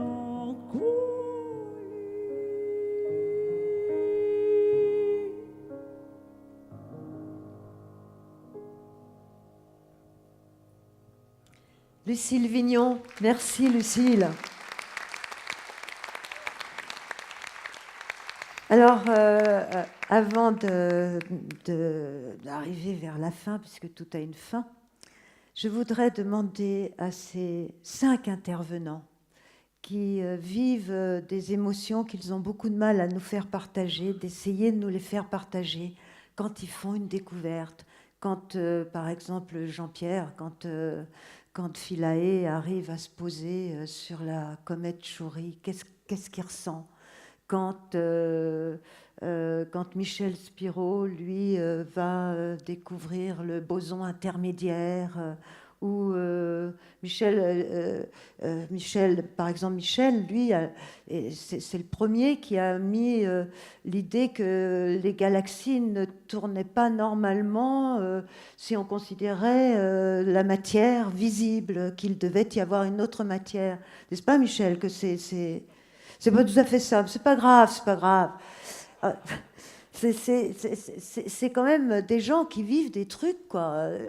Et moi, j'aimerais bien que vous nous fassiez partager vos émotions. Et puis le philosophe aussi, hein, voilà. On commence par qui, alors ? Qui ? Tiens, Jean-Pierre. Non ? Ils sont timides aussi, surtout quand on leur parle d'émotions. Tiens, vas-y. Non, c'est pas de la timidité, c'est que bien sûr qu'on a des émotions, bien sûr qu'on essaie de se fabriquer nos propres émotions, et qu'on a des émotions quand on écoute aussi ce que d'autres font. Je veux dire, je n'ai pas découverte du boson de Higgs ou les représentations de l'univers, ces premières images de l'univers presque homogène et uniforme par rapport à ce qu'on découvre aujourd'hui. Bien sûr que ce sont des émotions, mais peut-être le plus important, c'est de réaliser qu'effectivement, en tout cas pour les scientifiques que nous sommes, en tout cas pour ceux que je suis, ce qui est le plus étonnant, ce n'est pas dans la science-fiction qu'on le trouve. Il n'y a pas besoin de s'extraire de notre processus normal d'évolution pour être étonné. Le propre de la démarche scientifique, c'est à partir d'une représentation du monde ou d'une quelconque chose, de se faire une prédiction observationnelle pour ensuite confirmer ou infirmer.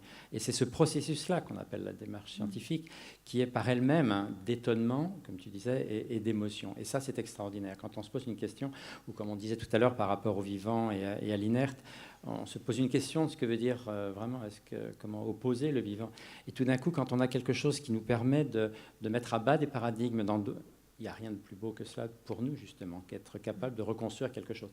Et je suis absolument persuadé qu'une grande partie de ce que l'on fait n'a d'intérêt que, justement, ça change, ça diffuse bien au-delà de la sphère scientifique. L'émotion que l'on a, c'est quand on contribue quelque part, quand on a l'assentiment de contribuer à quelque chose qui dépasse précisément, qui dépasse la sphère scientifique et qui commence à irriguer tout un tas de pans de l'activité humaine. Et je suis sûr qu'en particulier, pour ce qui est de l'exploration du système scolaire, qui est ce dont on a parlé un petit peu, ou de l'origine du vivant, ou bien sûr que ça irrigue énormément de choses. Il n'y a pas un problème actuellement sur Terre avec la modification du climat, etc., qui ne fait pas référence immédiatement à quelque chose qui est diffus, qui n'est pas compris comme tel, qui est cette idée qu'effectivement notre évolution procède d'un certain nombre de choses qui fait qu'il y a réellement, il n'y en a eu qu'une comme ça, et qu'on ne pourra pas y échapper, et qu'il faut faire avec, et qu'il y a quelque chose de tout à fait global. Donc cette émotion, elle procède effectivement directement de notre processus d'activité scientifique.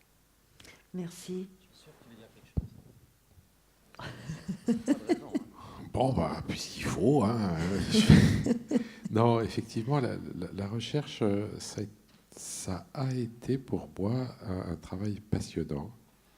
Je parle au passé parce que dans notre domaine, en biologie, ça devient un peu pénible aujourd'hui. Il faut absolument montrer, pour pouvoir faire une recherche, qu'on va servir à une industrie quelconque. Et les problèmes de l'asservissement de la recherche au monde économique rendent la situation de plus en plus pénible.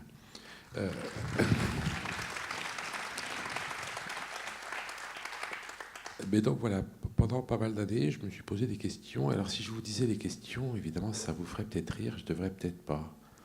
Bah si, on aime bien rigoler quand même. Pourquoi il y a des femelles chez le thym? Chez Le le la thym, petite plante, oui, la là. plante. Ouais. Pourquoi il y a des femelles? Je me suis posé cette question pendant 6 ans. Voilà, tu vois, ils se foutent de notre gueule. C'est un tout petit peu compliqué à comprendre parce qu'il y a des gènes qui sont parce que les autres, chez le thym c'est une plante. Les plantes en général c'est hermaphrodite. Donc chez le thym il y a des hermaphrodites et des femelles. Et les femelles il y en a entre 5 et 95% selon les populations. Et donc c'était difficile à comprendre. Voilà, voilà une question par exemple. J'ai mis du temps avant de comprendre ça. J'ai d'ailleurs pas compris tout seul. Il a fallu qu'il y ait un étudiant qui vienne travailler avec moi et qu'on fasse plein de trucs ensemble. Et donc quand tu as compris, tu étais heureux. Pourquoi est-ce qu'un pissenlit fabrique une graine qui va s'envoler? Faut être fou. S'il la laissait tomber par terre, elle serait à un endroit où a priori ça marche. S'il l'envoie dans le vent, il y a 99,99999% de chances qu'elle tombe à un endroit où un pissenlit ne peut pas pousser. Alors voilà, deux questions par exemple. Là, là aussi, j'ai passé pas mal de temps avec une collègue sur les graines de pissenlit. Alors évidemment, on s'en fout des graines de pissenlit et du sexe du thym, parce que derrière ça, voilà, heureusement, au début, on me demandait de quoi tu travailles sur le sexe du thym, tout le monde se foutait de ma gueule. Donc j'ai dit, je travaille sur comment fonctionne le sexe dans les espèces vivantes. Alors là, respect. Hein, là, c'est sérieux, ouais. Je travaille sur les phénomènes de migration. Parce que les graines de pissenlit, bon.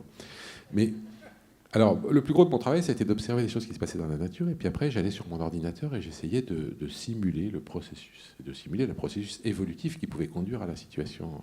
Et par exemple, dans ces deux cas-là, mais il y en a eu quelques autres. Il n'y en a pas des centaines dans la vie d'un chercheur en général. Hein. Il y a eu un moment, quand même progressivement, où avec la personne avec qui je travaillais, tout à coup, on s'est rendu compte qu'on avait compris ce qui se passait, quoi. Et à chaque fois, c'était un truc un peu compliqué. Par exemple, chez le thym, il a fallu mettre en jeu des gènes qui ne sont pas transmis par le père, mais seulement par la mère. Et du coup, du point de vue de ces... Alors bon, donc on a fait des modèles, et puis j'ai passé une nuit entière avec un modèle dont je ne comprenais pas pourquoi il donnait ce résultat-là. Et toutes les 2 heures, je me relevais. Ma copine en a un peu marre à la fin, mais je me relevais, je faisais un calcul, ça ne marchait pas, je me recouchais, et puis à 6 heures du mat, enfin, j'ai eu le truc, quoi. Et d'ailleurs, ce qui a eu de drôle, c'est ce que disait Jean-Pierre. Voilà, j'ai pu produire le premier modèle qui expliquait ce phénomène, qui était très célèbre chez les évolutionnistes. Et puis, je suis allé le présenter à un colloque en Angleterre.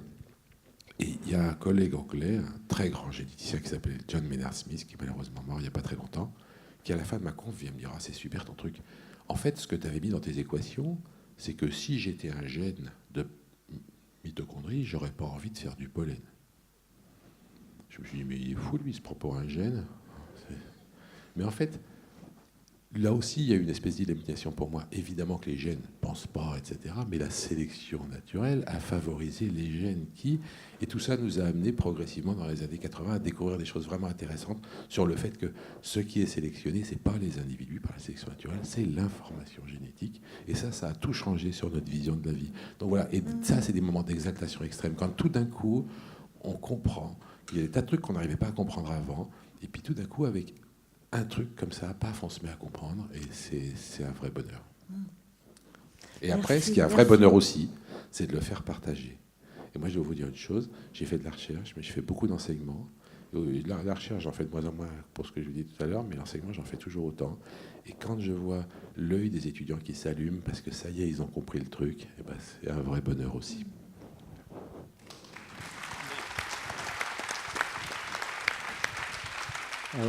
Moi, comme ça, peut-être à brûle pour point, alors j'aurais envie de dire trois choses.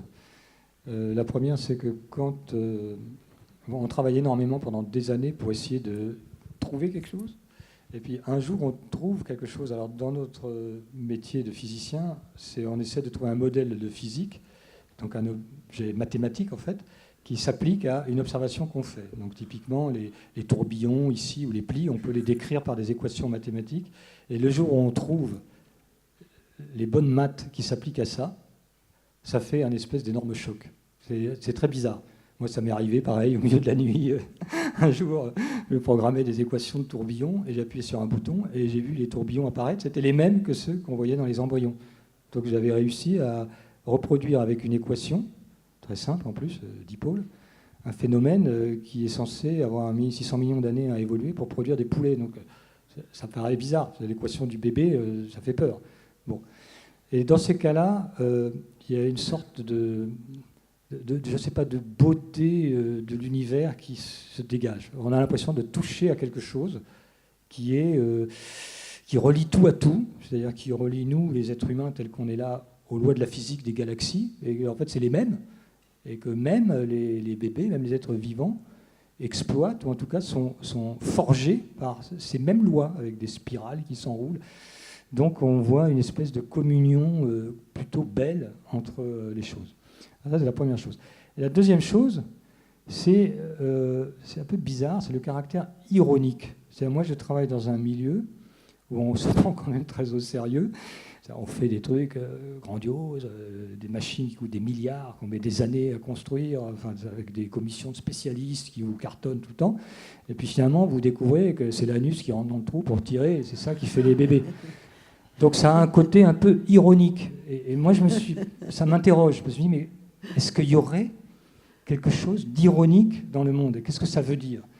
Ça veut dire qu'on est un peu trop sérieux, nous, et puis qu'en fait, le monde, lui, n'est pas sérieux. Ce n'est pas un critère, le sérieux, pour la nature. Et en réalité, comme ce n'est pas un critère pour la nature, et comme on met beaucoup, beaucoup, beaucoup de temps à chercher quelque chose, les choses qu'on a mis longtemps à trouver, c'est qu'en général, elles n'étaient pas évidentes, et les choses pas évidentes, elles ne sont pas sérieuses, parce que les choses sérieuses, on y va directement. Et donc, il y a d'autres exemples comme ça, de choses ironiques. On vous parle de la relativité, et ben, tout de suite, on vous fait les jumeaux de Langevin. On vous parle de la mécanique quantique, et tout de suite, c'est le chat de Schrödinger.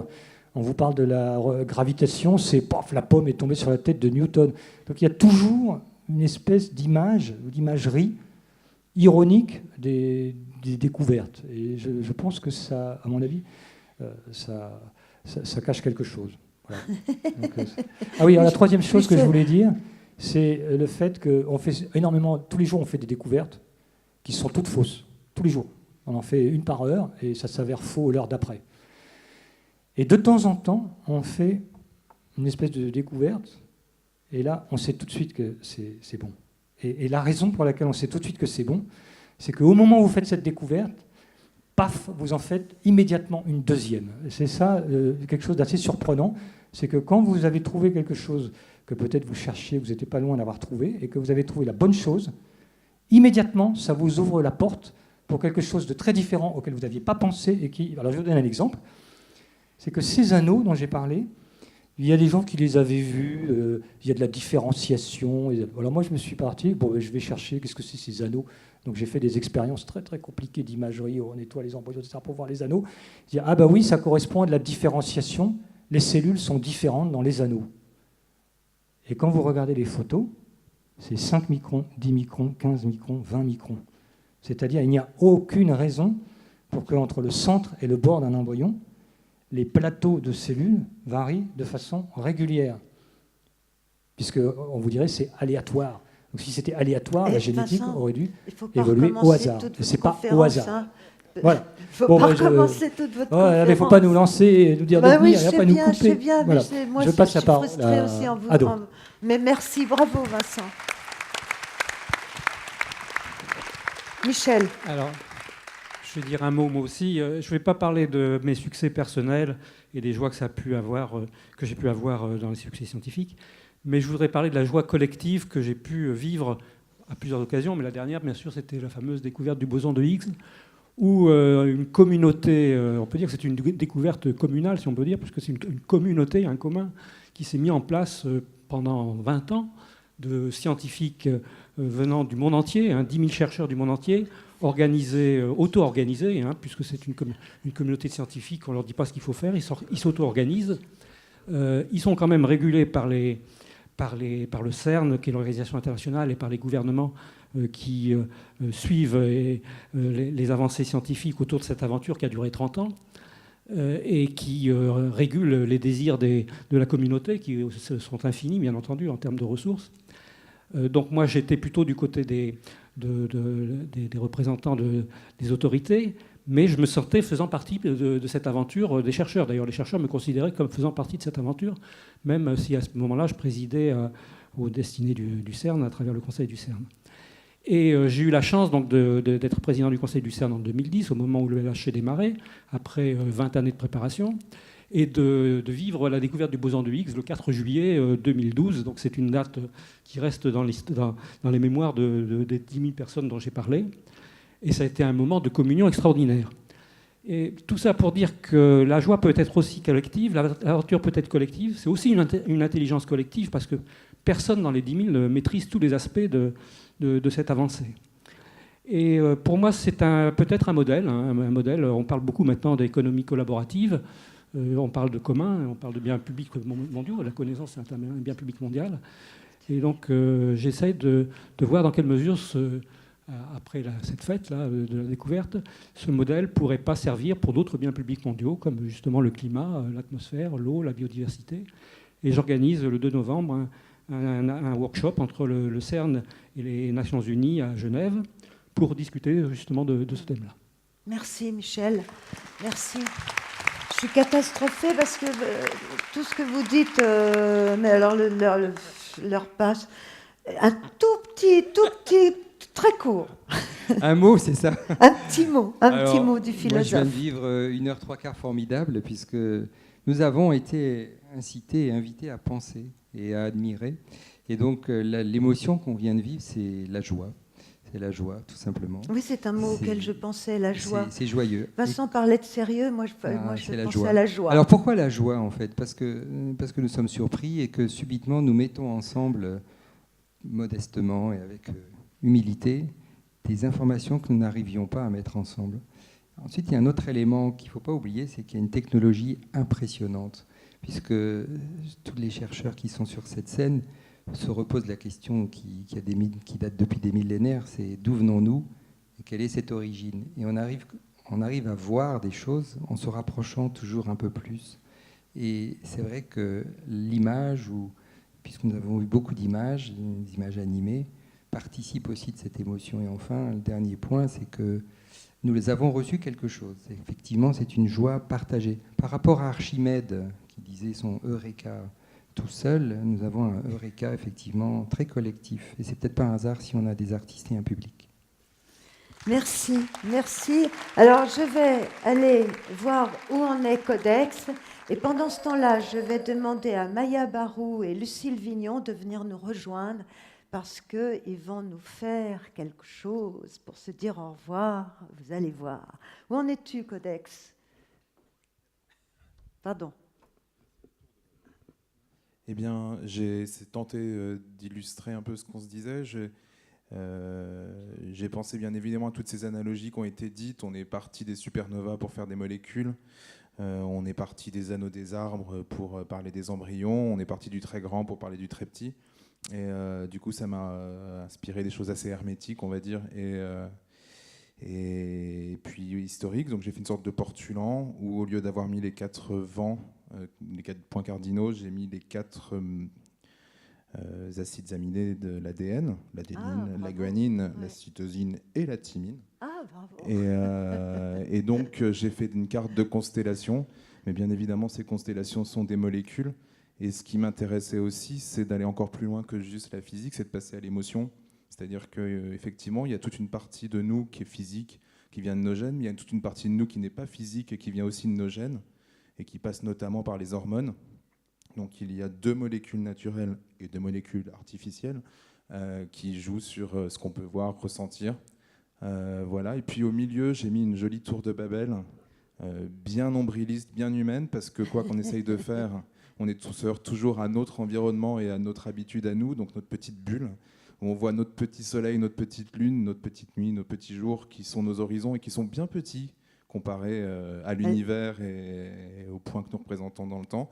Et cette tour qu'on essaye de construire, qui est peut-être maudite, peut-être pas, qui est la diversité, qui est peut-être la haine et la fin de la diversité. Ça, c'est à nous d'écrire la fin de cette histoire. Merci beaucoup, Codex. Alors là, vous l'avez terminé, votre dessin ? Quasiment fini, parce que maintenant, nous allons écouter nos musiciens et nos 2 chanteuses. Pendant ce temps-là, Codex, vous pouvez mettre le point final à votre dessin et nous allons nous quitter en musique et en chanson.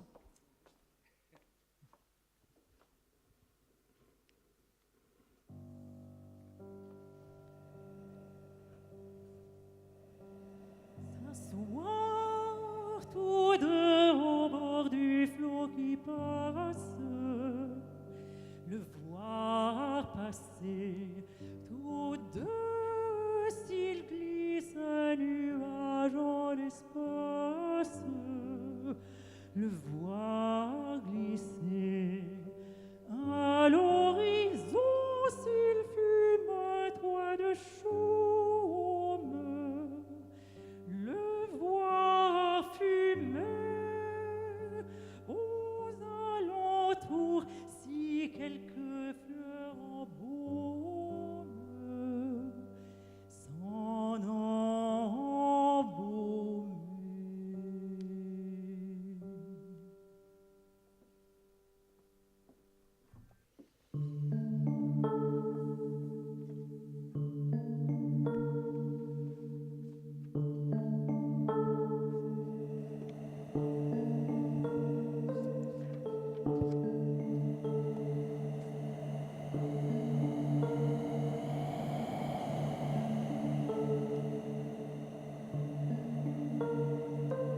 Aruk, Aruk, il marche. Salmon, Zomo, Les singes, les éléphants, Sakanamo, Mushimo, Torimo, les poissons, les oiseaux, les insectes, Aruk, ils marchent. Umimo, Soramo, Hoshimo, La mer, le ciel, les étoiles, Yamamo, Kumomo, les montagnes, les nuages, Tairikumo, Hyogamo, les continents, les glaciers, Machimo, Jikanmo, Idenshimo, la ville, le temps, les gènes, Spiralmo, Saibomo, les spirales, les molécules, Aruk, ils marchent. Ils marchent.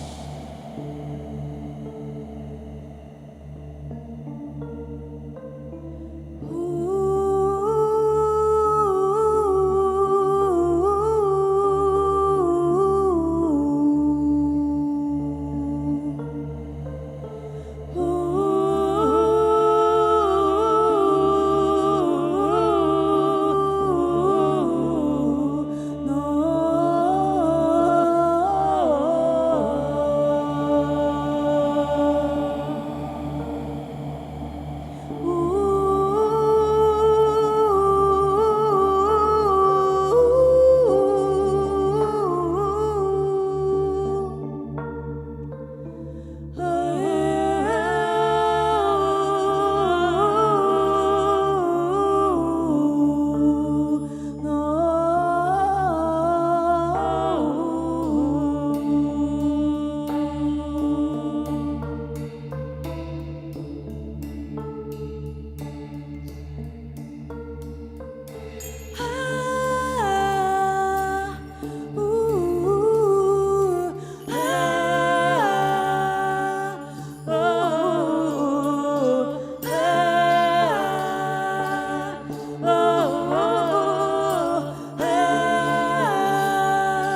くる回って Il tourne, il tourne.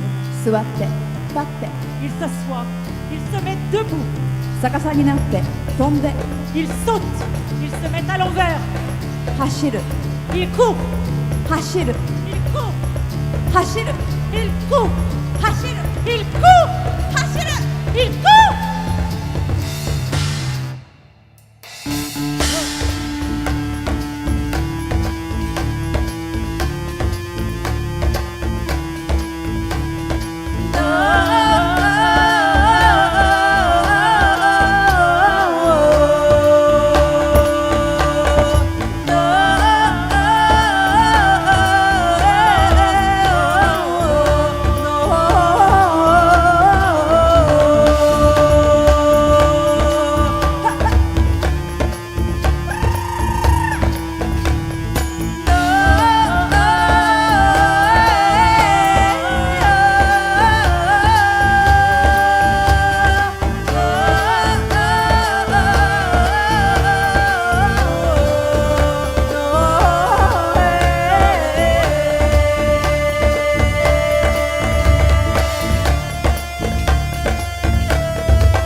Il se mélange, il se heurte.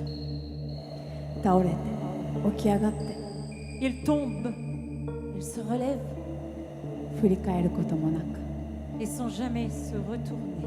また Il marche encore. Alok, tu marches.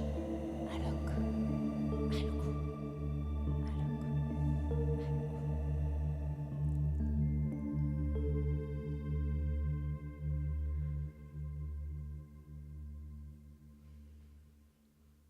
Maya Barou, Lucille Vignon, Léo Komazawa, Cédric Perras.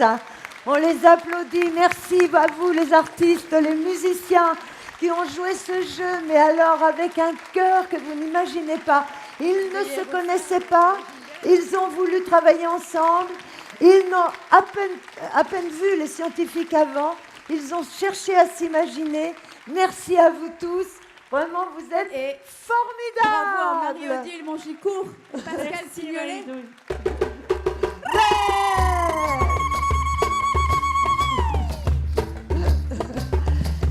Merci à Codex Urbanus. On veut voir des images. Codex Urbanus. Et merci à ces 5 scientifiques qui ont bien voulu, eux aussi, se prêter à ce jeu. Ne croyez pas que ce soit facile pour eux. Ils n'ont jamais été sur scène. Ils vont venir ici saluer comme des artistes.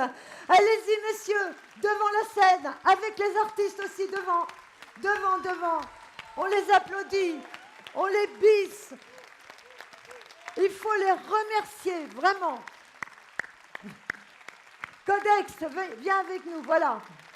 Alors, comme au théâtre, comme au spectacle.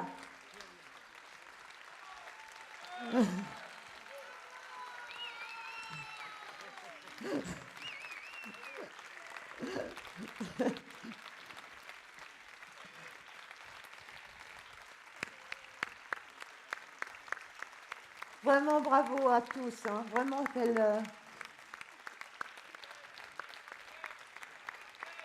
Oui, applaudissez-les, applaudissez-les.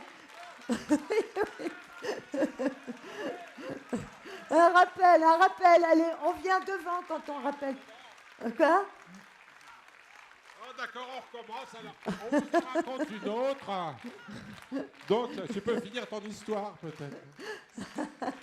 Alors, je voudrais, bon, il y a encore beaucoup de...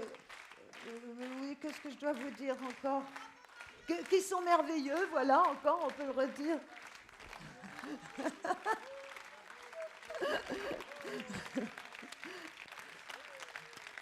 Merci à Michel aussi, parce que Michel Spiro, je vais vous dire, c'est lui qui nous pousse à aller jusque-là. Alors, je voudrais vous dire que ce labo Origine, c'est évidemment une première. Je voudrais remercier Pascal Signolet qui nous a donné l'opportunité de travailler sur cette scène exceptionnelle. Ça, c'est vrai que ça nous a obligés, nous, à vraiment être à la hauteur de cette salle. Et vous êtes venus nombreux et vraiment, c'est très émouvant pour nous tous. Alors, la semaine prochaine, nous allons donner un autre labo Origins. Et là, ce sera sur les origines de la pensée et de la conscience. Mais ce sera dans une beaucoup plus petite salle, donc l'ambiance sera beaucoup plus intimiste. Et c'est au Théâtre de la Reine Blanche. Alors le Théâtre de la Reine Blanche, je peux vous en faire la pub parce que c'est extraordinaire. Il a été repris par une physicienne amoureuse de théâtre.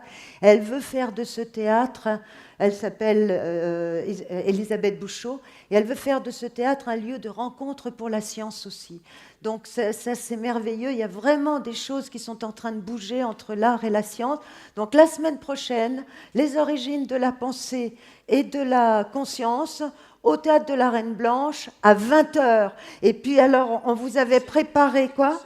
Alors oui, alors les techniciens, mais tu viens, monte parce que moi je connais pas leur nom par cœur. Ah ben voilà, alors merci à vous tous. Alors merci pour la lumière, pour le son et tout. Merci.